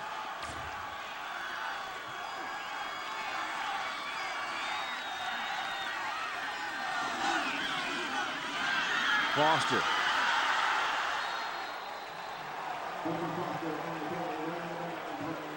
Did a very good job optioning Riley on that play. Thacker the tackle. 6:57 and counting. 3rd quarter. We welcome you to Paulson Stadium on the campus of Georgia Southern University in Statesboro, Georgia. One of the biggest games of the day in college football, a 1AA matchup with #1 Furman and their arch rivals, the Georgia Southern Eagles. Georgia Southern with the football, 3rd down. And 2 yards to go at the Furman 19. Austin breaks free. Austin keeps driving. Austin to the 3.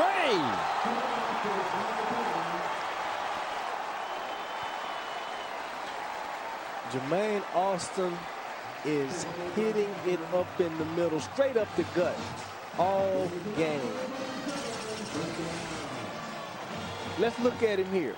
Those are the 2 guys, but let's look at what Austin is doing. Straight up the gut, 1 defender, 2 defenders, carrying the whole Furman's team with him. Inevitably, he got the touchdown. Jermaine Austin takes it in for the Eagles. And Georgia Southern is back in front, 20-17.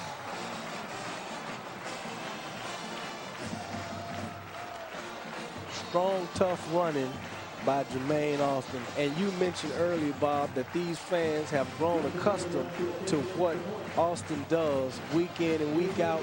He's showing it to them today. He knows the game is very important. He's running hard, very hard this game. Jonathan Dudley with the PAT. Ooh, no good. Pushed it off to the right, and that keeps it a 3-point game. We may look back on that as a key play. Jermaine Austin taking it in for the score. Eagles missed the point after, and that makes it a 3-point spread. Jermaine Austin taking it in for the touchdown, his second of the game. 20-17. Georgia Southern now back in front with 6:44 to go. Jonathan Dudley to kick it deep. Number 1 is William Middleton from Atlanta, and he's back there with number 13, Ryan Mickey.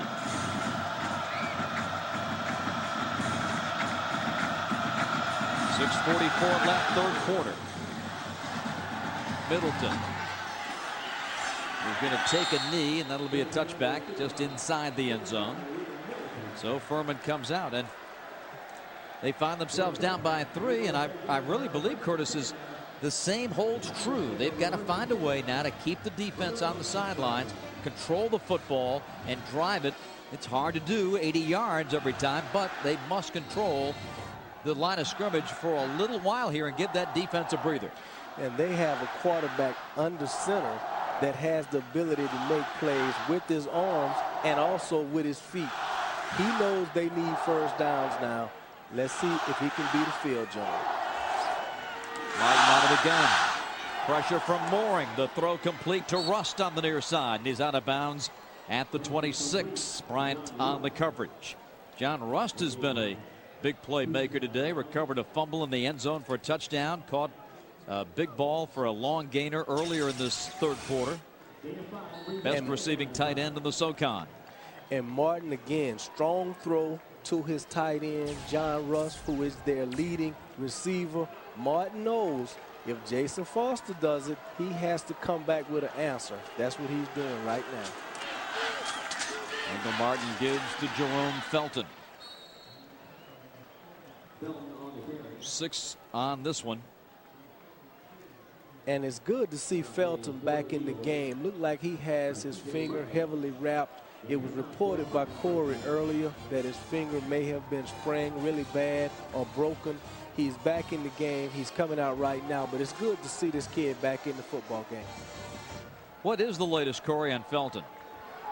Well, he was complaining about his right index finger, as we mentioned before, and the trainer told me that Felton, either it's dislocated or broken. They'll x-ray it after the game. It's heavily wrapped, so he should see significant playing time, as you already have seen he has. There's a long pass right there by Ingle to Carter. Take it over, Bob. Carter down the sideline at the 30. Keeps his balance at the 20. He's got a chance to score. Penalty flag. Touchdown, Furman. And I believe the penalty may go against Furman. It was thrown at the 20. Hold everything. A 69-yard gainer if it stands. Block in the back. Take the points off the board.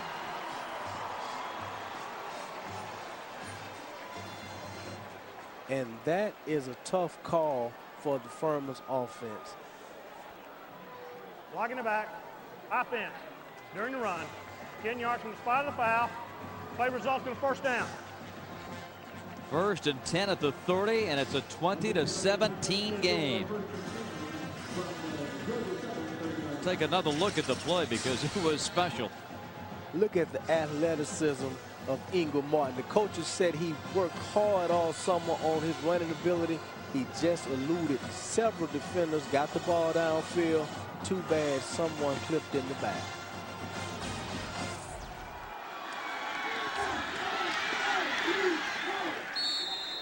Gain of 4. Bryant makes the tackle. And it's a very, very touching story about Brandon Mays earlier. It's just good to see this kid on the football field right now. Refreshing. Refreshing. How inspired do you have to be if one of your teammates went through that and now he's given 110%? Felton. Touchdown, Furman. He walks into the end zone practically untouched. A 26-yard touchdown run for the human bowling ball, Jerome Felton. 23-20 Furman with the extra point coming up. Well, we've talked about the offense with ball control. They've been doing it with big plays. Big plays by Furman. That's what they're known for, either in the passing game or with Felton in the running game. They're staying with their script. Scott Beckler, the kicker, in for the PAT. Penalty flag. Kick's good. We'll see about the penalty. Remember, Georgia Southern has missed the PAT.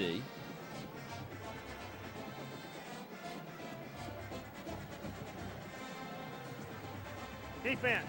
Offsides. Number 2. Penalties decline. Point's good. A 72-yard day for Felton. The last 26 coming on his 10th touchdown run of the campaign. And Furman goes back in front. We've got a timeout at Paulson Stadium. 5:12 remaining in the 3rd. It's number 1 Furman in the lead. 24-20.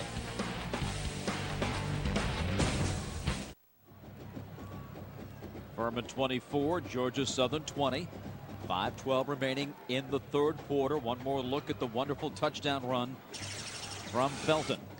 And look at Felton. The coaches told me, Coach Lamb told me, at 252 pounds, this young man could turn the corner. And he almost had me laughing. I said, Coach, can he get to the corner? He said, just watch him. He get a step on you, no one's going to catch him. It just showed that time. A short kick and a fair catch at the 34-yard line. Now Georgia Southern trailing by 4 with the football. Their dynamic duo of Foster and Austin. Quarterback Jason Foster, 17 carries, 131 yards and 1 TD. Fullback Jermaine Austin, 17 carries, 111 yards, 2 touchdowns. Austin and Foster combining for 242 ground yards out of their 310 total.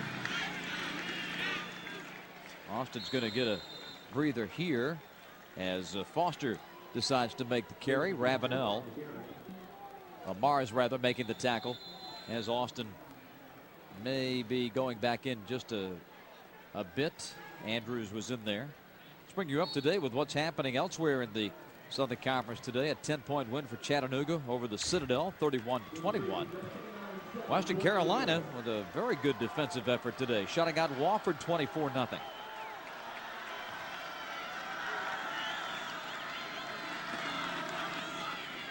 Andrews to the 43. And once again, Georgia Southern running their typical triple option, and with Foster and Austin, 131, 111 yards rushing, typical of what those two players have been doing all season. The number 1, number 2 rushers on the team, showing why they're that today. Andrews, first down, Georgia Southern at the 47. Brandon Williams the tackle. Andrews has done a good job in relief this afternoon. Very respectable job, but I'm looking at these offenses now. They both have the other team defense on their heels. Furman's doing it with the pass. Georgia Southern's doing it with the run.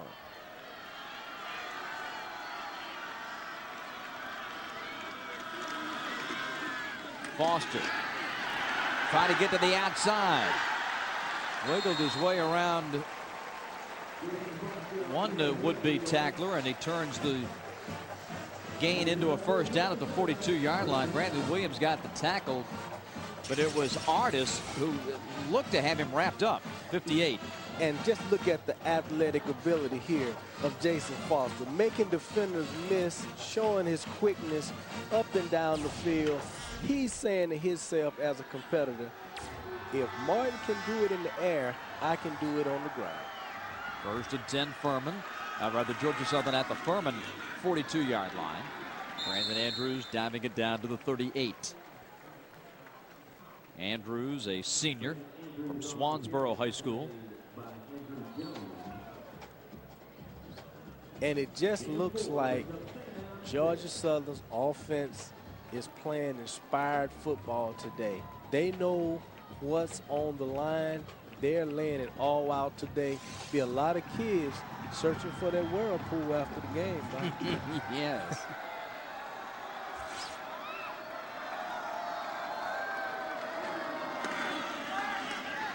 Foster jumping on his back. Ravenel. 24-20. Number 1 Furman leading. We talked about it earlier, but if you're just joining us, it bears repeating. Georgia Southern has 3 losses, and the conventional wisdom here in Statesboro around Mike Seawalk's ball club is a 4th loss today, and they will not be invited to the 1AA playoffs. It has gone back and forth. We've had 4 lead changes in the game. Jermaine Austin back in, but this time Furman is right there. Burnett also getting off the pile. Artis, 98, Taylor. This is going to force I believe a timeout. Yes, Georgia Southern wants to talk it over.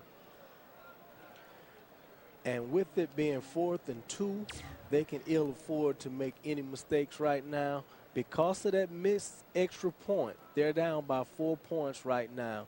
And as Coach Seawalk said earlier, right at the half, every possession is key for them.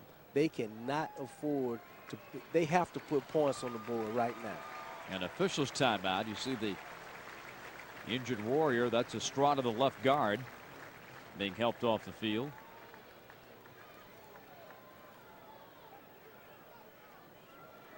The head coach, Mike Seawalk, a great offensive lineman in his day. All ACC at the University of Virginia. 4th and 2 with Georgia Southern trailing 24-20.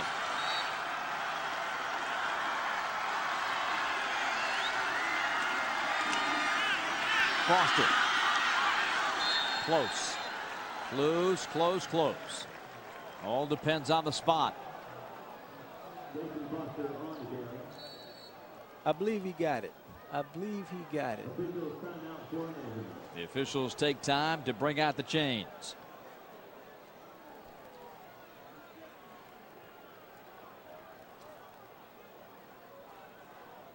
A pensive look from the stands. I don't think so. Oh, no. Furman ball.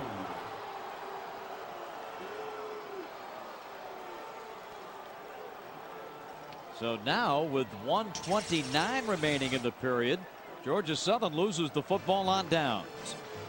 And very good defensive stand by Furman right now. Great pursuit. Everybody making form tackles on Jason Foster because they know they could ill afford to let him break through. But my question is, you know, can they sustain this on offense? They give it to Felton, and he's taken down at the 37. Andrew Jones, the linebacker, we showed you Andrew on the sideline just a second ago. I mean, so happy to make that big hit. And this Furman team, they've been substituting liberally defensively. So they got a lot of guys, you know, really have been out there for a lot of plays. Georgia Southern, folks, has snapped the ball 62 times. Furman 36. And Furman's got the lead. Nothing doing on this running play up the middle. Jerome Felton stopped by Willingham, number 11, Mooring, 47 in there. And right now, Martin knows if he can eat up some more of the clock, the third quarter is coming to an end. If he can get a long sustained drive going right now and go into the fourth quarter, eat up some of the clock there, he can put a lot of pressure on Georgia Southern for the rest of the game. 24-20, final seconds of the period. Martin throws, and it's overthrown, incomplete. Intended for Grant Brigham. That stops the clock with 10 seconds left in the period. And great for Georgia Southern right now. They was able to hold Furman to a 3-and-out. They'll get the ball back, try to sustain some type of drive going into the fourth quarter. Their running game is hitting on all cylinders right now. Look for that to continue. Engel Martin to kick it away on fourth down. Teddy Kraft deep for Georgia Southern. Martin boots it. Kraft fields it at the 24. Out to the 34-yard line.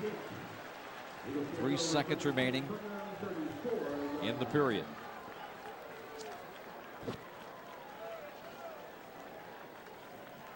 So Georgia Southern was able to get the football back. 3-and-out.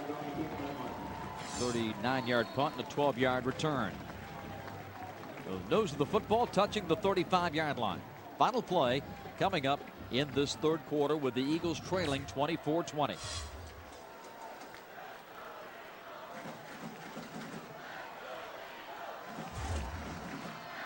Foster, couple of pump fakes. Out to the 39, a 4-yard gain. The number 1 team in 1AA football, the Furman Paladins, on the road in a stadium where they have won only once in their history. A seesaw battle with homestanding Georgia Southern. At the end of 3 on FSN South, Furman 24, Georgia Southern 20. Today's game was brought to you by your Carolina Ford dealers, driving the Carolinas. By BB&T Branch Banking and Trust, and by Food Lion, extra low prices.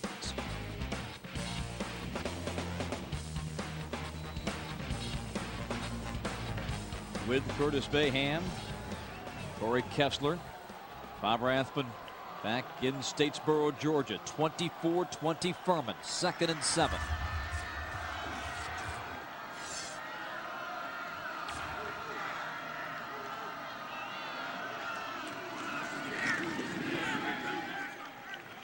Austin to the 42.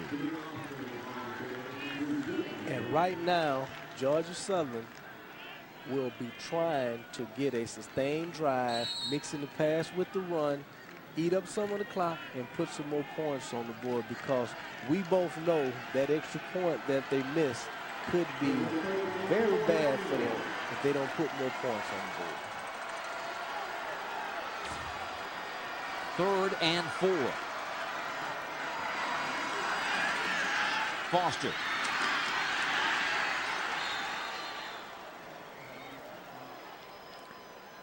And Furman forces a punt.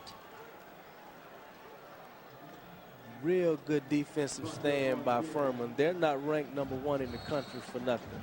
They know they got to make some type of defensive stand right here, because they can ill afford to let Georgia Southern run up and down the field, picking up first downs. But it looks like Georgia Southern's going to go for it. Early in this fourth quarter, down 4. They are not going to kick the football away. On 4th and 1, Mike Sewak says, I've got all the confidence in the world in my offensive line. Now, timeout. will take the break with them. 13:42 left. A huge 4th down play coming up for GSU after this.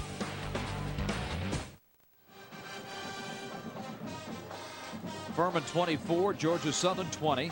Mike Seawalk deciding on the play. He's had terrific games from Austin and Foster this afternoon. 155 for Foster. Remember last week he set his career high with 178 rushing yards. Approaching that with still the bulk of the 4th quarter to come. Austin sitting on 116. Will it be Foster? Will it be Austin? Or will it be someone else on 4th down and 1 for Georgia Southern? With the type of running back Jermaine Austin is between the tackles, 4th and 1, he's one of the best 3-4 yard running backs in this country. I would give the ball to him and let him make something happen up the middle. Let's see. I think they're going to put Andrews in the game now. Austin is out. Andrews is in. On 4th and 1. Foster straight ahead and he nearly broke it. How about that? 1st down at the Furman 49-yard line. 6-yard gain. Always trustworthy quarterback sneak. The line explodes off the ball and opens up the crease for Jason Foster. He was 1 tackle away from taking that one to the house. And I don't think anyone can catch this kid if he gets a step on. 1st and 10.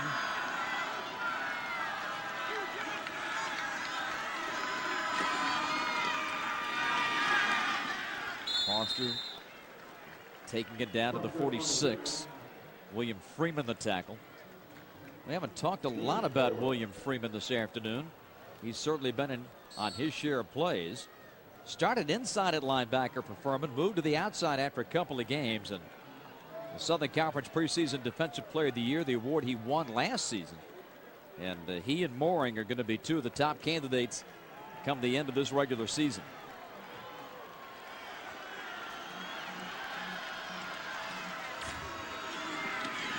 Austin stacked up.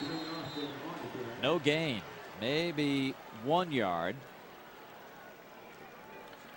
And Freeman has been playing solid football here. Let's look at him here. Inside, making tackles from the inside backer position, running sideline to sideline at the outside linebacker position. And look at that form tackle. Perfect form tackle for this outside linebacker. Great player that'll probably have a chance to play at the next level. Foster has time. Throws to the sideline. It's going to be tipped, nearly intercepted. Getting his hands on it was Austin Holmes of Furman, number 6. And this will bring a 4th down. Now Furman will punt with Georgia Southern will punt with Dan Jordan to Justin Stepp. And that's a pass Foster should have never thrown. Austin Holmes had very good coverage. He threw in the crowd. He should have either made something happen with his feet or just throw it out of bounds.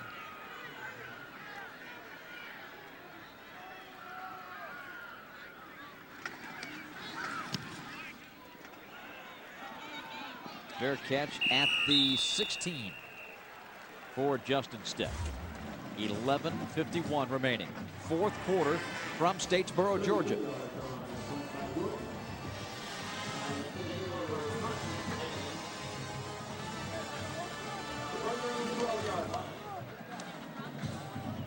Bobby Lamb's Furman Paladins ranked number 1 for the first time since 1990 coming into this game. The winningest program in the history of the Southern Conference. Beat Georgia Southern to win the 1988 NCAA 1AA championship, and to the championship game a grand total of 3 times. Ingle Martin steps up and throws, and a nice catch by Cedric Gibson.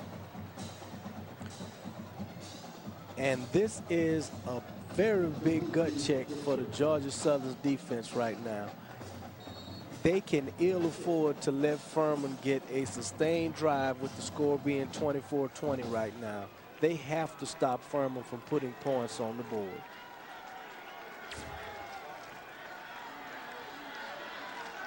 Taking on 14th ranked Georgia Southern today. Will Furman make it 7 out of 8? Gibson to the 25. And it appears that Furman is staying aggressive and not deviating from what they want to do. Look at this cutback by Gibson. Reads his keys, goes off of his outside tackle, block, hits it up in there, first down, move the sticks. That's what Furman does well. They mix the pass with the run. Looks like they're trying to sustain a drive right now. Martin under pressure. And it is complete on the far side to Ryan McKee. We talked about Furman and putting drives together, but it's interesting that the last 2 Furman scoring drives lasted a grand total of 5 plays each. Now they went 80 yards on each occasion, but some big pass plays put Bobby Lamb's club in front, but they didn't really use that much time off the clock.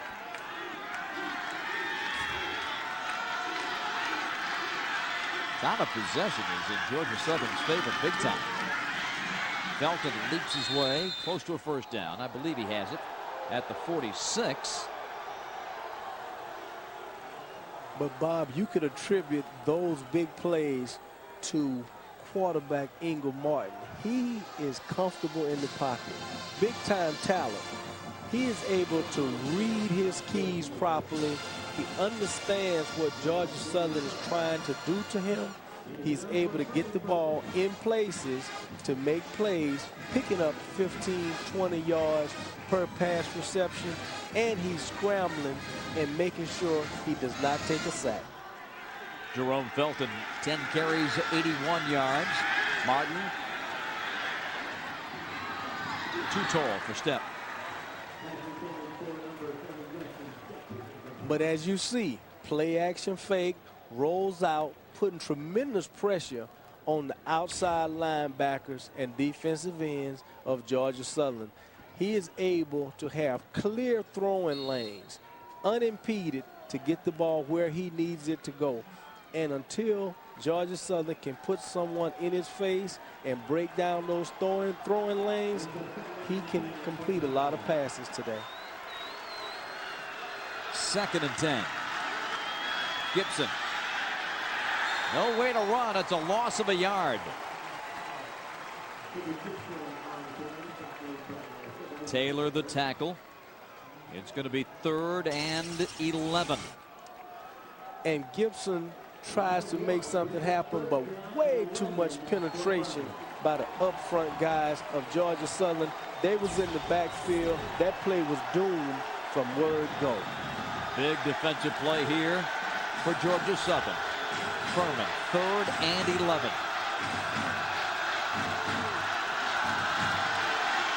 Pressure. Martin gets away. Dumps it to Gibson, or rather to Carter, and it is shy of the first down. At the 48-yard line, or the 43-yard line. And Rico Zachary is going to hear it from the coaching staff tomorrow. He had an unimpeded sack. Let's take a look at it here. Zachary has an unimpeded sack. It's clear rush, and he lets Martin get away. But again, Martin showing his elusiveness with his feet now. Now he's back to punt the ball. He does everything for this Furman's team. High kick to Kraft, fair catch at the 13. A timeout with 8 minutes and 39 seconds remaining. Georgia Southern with the football, trailing by 4 when we come. The pressure now shifts to quarterback Jason Foster and the Georgia Southern offense, down 4.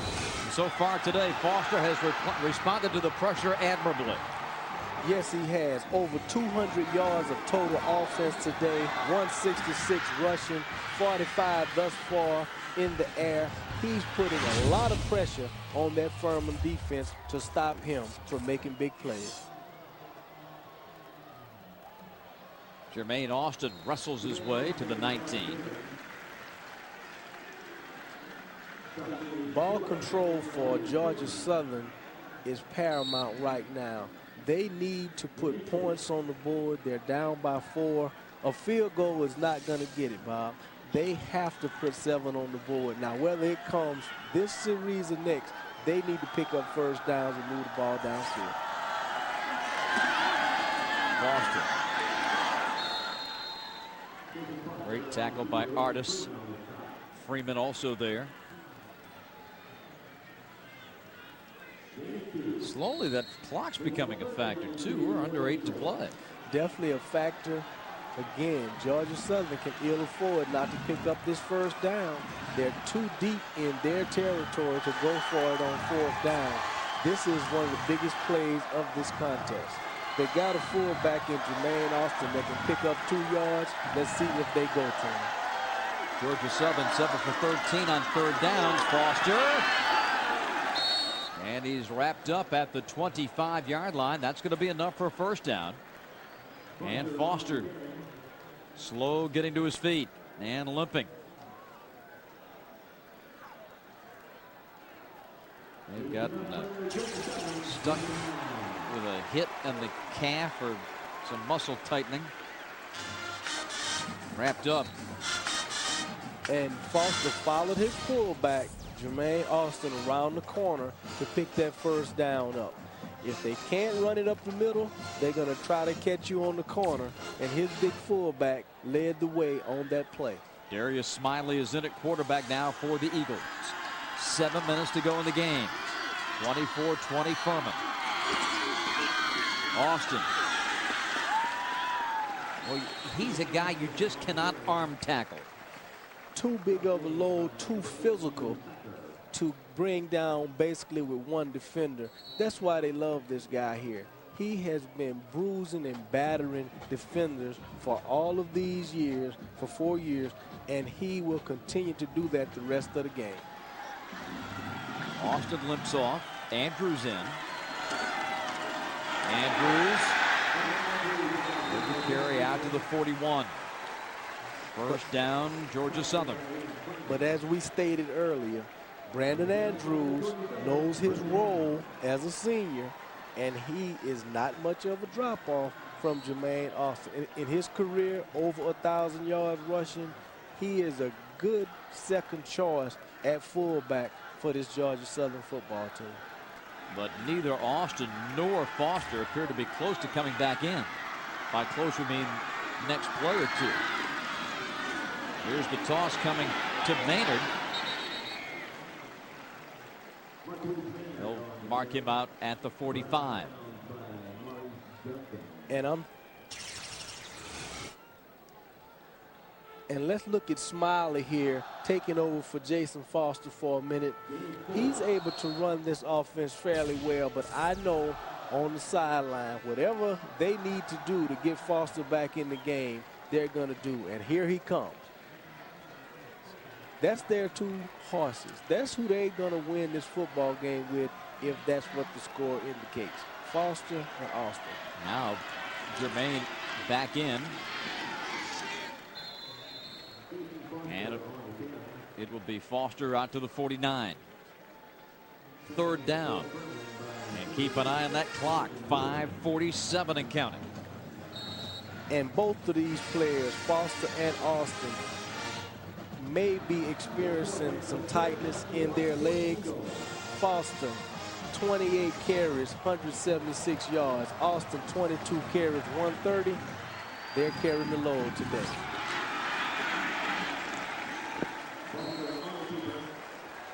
Jason Foster all on the ground of this drive. That began at the 13-yard line. 24-20 Furman. The #1 team trying to cement a Southern Conference championship. They have 1 defeat to Appalachian. That's how much yardage that Georgia Southern needs. A lot of green grass in front of them. 5 minutes to go in the game. Foster rolling. A block on Freeman. There's a penalty flag on the play. Foster wiggling down to the 43, but that penalty to be decided. Flag thrown in the backfield.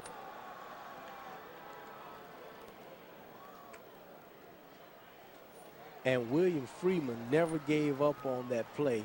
He got blocked by the lead back, but he never gave up on the play, ended up making the tackle.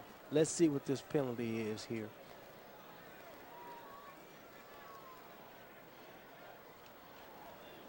Illegal shift. 2 men in motion at snap. Offense. 5-yard penalty. Repeat first down.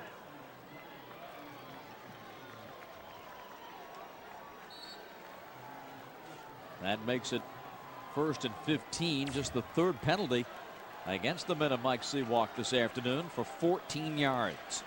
But this one hurts because of the time and circumstance. Georgia Southern down 4 and 4.5 to play with a rolling clock.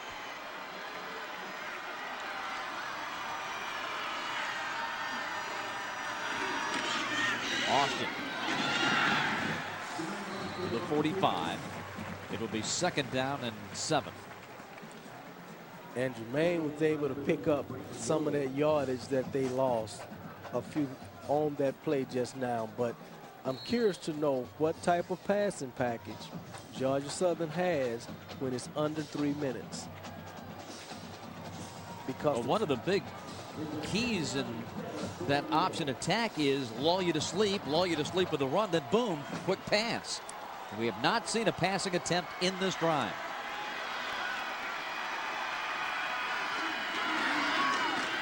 Another run. Brandon Andrews to the 42, where it's 3rd and about 4. And that's where Furman, being the #1 team in the country, has to be disciplined on defense. Because if they fall asleep and don't read their keys properly, Georgia Southern can fake the dive, pull back, and get the big one on. Georgia Southern with 34 more snaps than Furman. That defense has been out there all day. Foster breaks a tackle. Foster to the 38 and very close to a 1st down. Boy, look at Mike Seawalk, the head coach. He's right out there trying to help the officials with a spot. Right now, Coach Seawalk is pushing that ball a couple of inches forward just by yelling. And keep in mind, Mike Seawalk's ball club had a touchdown taken away. And maybe, at least through the Eagles' eyes, they should be ahead 27-24. That's not the case. In the first half, as they stretch the chains an inch or 2 shy. So it is going to be 4th down and inches.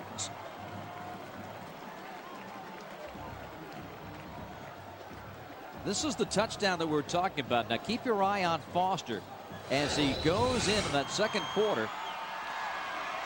Breaks the plane with the football, and then after he was 2 yards into the end zone, fumbled the football. That play was ruled a fumble recovery for Furman. No touchdown for Georgia Southern. And it clearly showed on our replay that Foster broke the plane. Should have been a touchdown for Georgia Southern.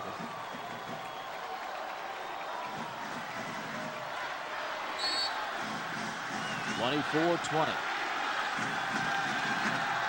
4th and inches. Foster. He's got it.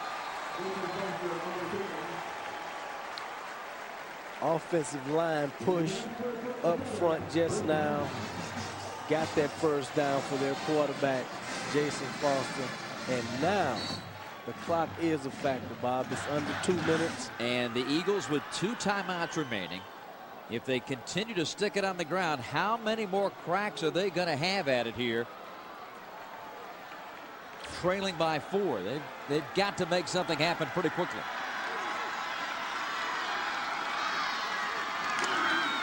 Foster.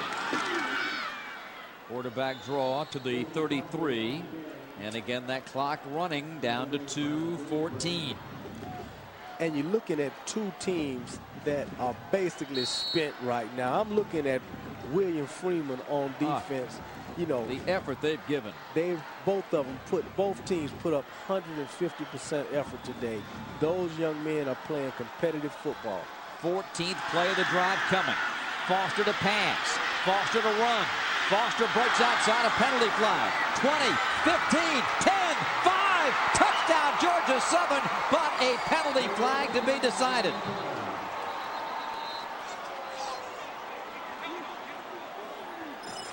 Holding Georgia Southern. Oh, what might have been, says Mike Seawalk. And we know Coach Seawalk will not be happy with this call. He has been going after the referees all game. This is just something else he don't want to hear. Holding. Offense. Number 66. 10-yard penalty. Repeat second down. So not only do they lose 10 yards, they don't, of course, get the touchdown, but they lose precious time off that clock. Down to 1:44. Take a look and see if we can catch 66 on the hold. Estrada's the left guard. And that center, Lance Wayne, they call for holding. You know, it's tough as an offensive lineman. You've been playing hard all day, and to get your name called for a holding penalty just don't sit right.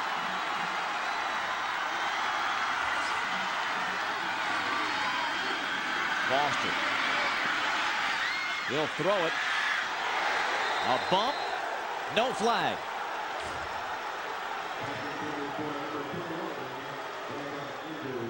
Was the contact premature? Holmes was defending. No flag. We're down to 1:38 and 3rd and 15. It looks like Holmes has very good coverage on this play, but you have to look at the velocity of the ball. They could have ruled it was an uncatchable pass because both players jumped as high as they could and the ball still sailed over their head. 3rd down, Georgia Southern. Foster drops back, looks, he's going to go to the end zone, and this is going to be caught down to the 8-yard line. Chris Dickerson with a huge catch with 1:30 to go, and Paulson is rocking at the 8-yard line. A 35-yard gain. It's 1st and goal. The junior from Bartow with a tremendous catch. And Jason just throws this ball up and let his wide receiver make a play. Dickerson just out-jumped the defender. He wanted the ball more on that play. He got the first down for his football team. Timeout. I believe Furman. Yes. Listen to this crowd.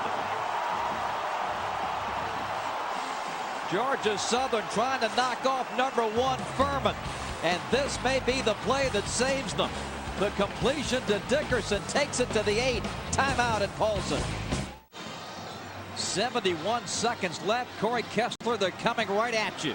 Absolutely they are. I'm in the end zone that Georgia Southern is rushing towards. The Paulson fans are unbelievable here, Bob. You know, their record at home is 139 and only 17 losses. We'll see if they can score in the next 1:11 and make it 140 and 17. 1st down and goal for Georgia Southern. Foster to the 4.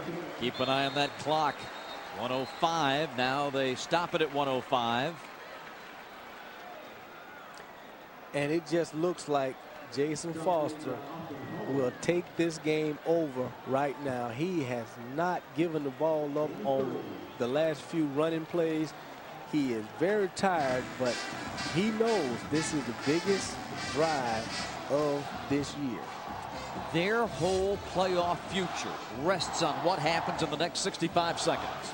And even though you're tired and spent and you done played hard all game, this is a time when those athletes got to suck it up and say, I am going to get into this end zone right now, because if they do that, 27-24, new ball game, for Georgia Southern.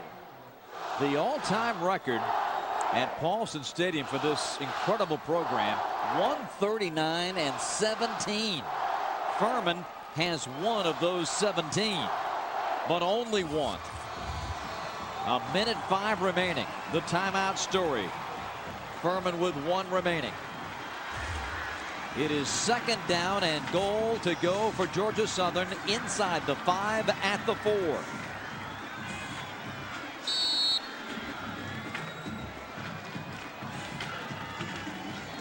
Foster at quarterback. Austin at fullback.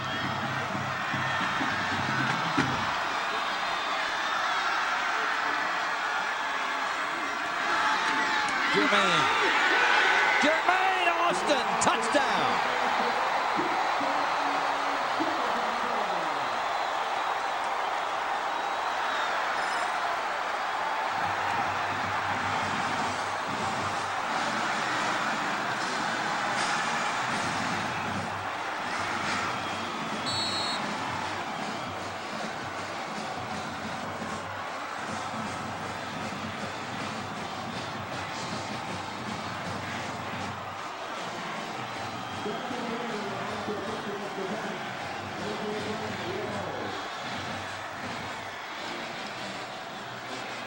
The extra point, a penalty. Furman jumps. The kick is good. They'll refuse the penalty. It's 27-20 Georgia Southern. And what other person to give this ball to than your in-between the tackle, dive fullback, Jermaine Austin. Look at that. Defenders bouncing off of him. He's hungry for the end zone. He got in there. He knew how important this 3 yards was. Look at it. Just bowling ball. Runs into the end zone. Scores that touchdown for his team. Jermaine Austin was hungry for the goal line. He took that one on in like he should do as a punishing, bruising fullback. And Bob, that's 3 touchdowns for Austin yes, today. Sir. He has had a great game, but it is not yet over. 17-play scoring drive, 87 yards for Georgia Southern. Austin's 3rd of the day, 12th of the season, comes from 4 yards away. Georgia Southern, time of possession 38-20. My goodness. But Furman has 62 seconds to work with, and a field goal will tie it. And we go back to that missed extra point by Georgia Southern is looming large. And here it is right here with that miss giving Furman a chance on a long field goal to maybe send this into overtime. And getting back to Austin, none of his touchdowns were easy. They were all tough yards to make, but some kind of way he got into the end zone once again. Now on the kick. The deep men for Furman await. It's going to be Mickey and Middleton awaiting the Dudley kick, and here it comes. And it's a rolling end-over-ender taken at the 30. And a decent field position at the 39 with 59 seconds remaining. Now they'll mark the clock now at 57.8. And with a quarterback like Ingle Martin at the helm, that's plenty of time for him to march his team downfield and at least get in field goal range. Oh yeah, this guy's a magician. He's got Carter behind him. And a slot to the near side. Furman trying to pull it out of the fire. They're down 3. Martin to go to work, and he dumps it over the middle to Carter. Breaks a tackle, breaks another tackle, and he's out to the 48 and very close to a first down. Let's see if they stop the clock. Now they do, yes. I thought it might be close enough to measure. And so they do stop it at 45.1. And we may see these officials put a few seconds back on the clock because... Oh, Furman called a timeout. Oh, they called timeout. Okay, Furman called timeout. He's 2 yards shy of the first down on the mark.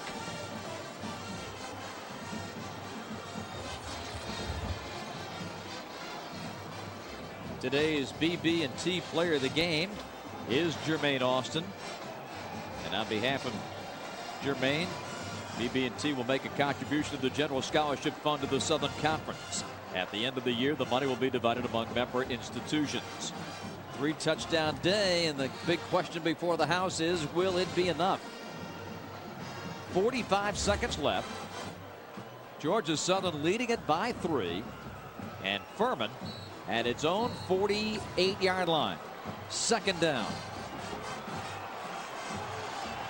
When you've got a guy like Ingle Martin at quarterback, you are not out of the game by any stretch of the imagination.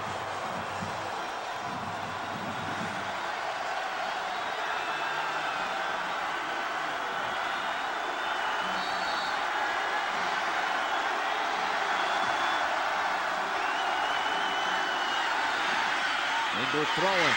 Sprague catching, and wisely gets out of bounds to stop the clock at 39 seconds officially. And Ingle Martin right now is sitting back in the pocket. Let's take a look at it. No rush whatsoever. You give a quarterback like Ingle Martin that much time to locate a receiver, it's going to get there every time. And Georgia Southern has not had a lot of pressure on the quarterback today. Only a couple of times has he even been flushed out of the pocket. Now a new set of downs to work with and 39 seconds left. Martin out of the gun looking sideline, and he's got his man Sprague out of bounds. Another first down for Furman, and they're quickly getting into field goal range. McBride defending. And Georgia Southern's defense, they're on their heels right now. Look at Martin go to work. Surveys the field. Look at his receiver. Knows to immediately get out of bounds. Georgia Southern needs to come up with some type of blitz package to put some pressure on Martin, or he's going to pick them apart. 1st and 10, Furman.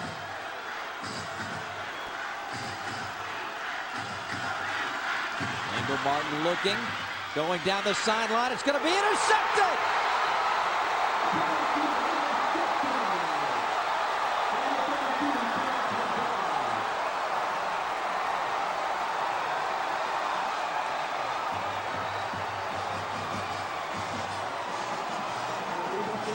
Terrence McBride with the pick. And Ingle Martin just put one up for grabs. And it looks like to me they tried to blitz, put a little pressure on Martin just now. And look, he threw it up for grabs. McBride sitting there. Just that little pressure made him throw off of his back foot. Unsportsmanlike conduct, defense, excessive celebration. Half the distance. First down. Now Furman is out of timeouts. 29 seconds remaining. The students and the crowd there in the corner by the end zone ready to rush onto the field as Georgia Southern is seconds away from upsetting the #1 team in the country. Welcome to Georgia Southern football. It's been a great game. That will be the final play. Bobby Lamb comes across to shake the hand of Mike Sewar. And the Georgia Southern Eagles have done it. They have knocked off Furman 27-24 and keep their playoff hopes alive. And the celebration is on at Statesboro.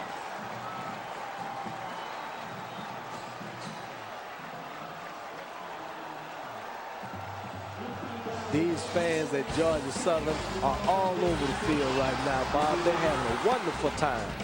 An incredible day of football comes to an end in Statesboro with Georgia Southern knocking off Furman 27-24.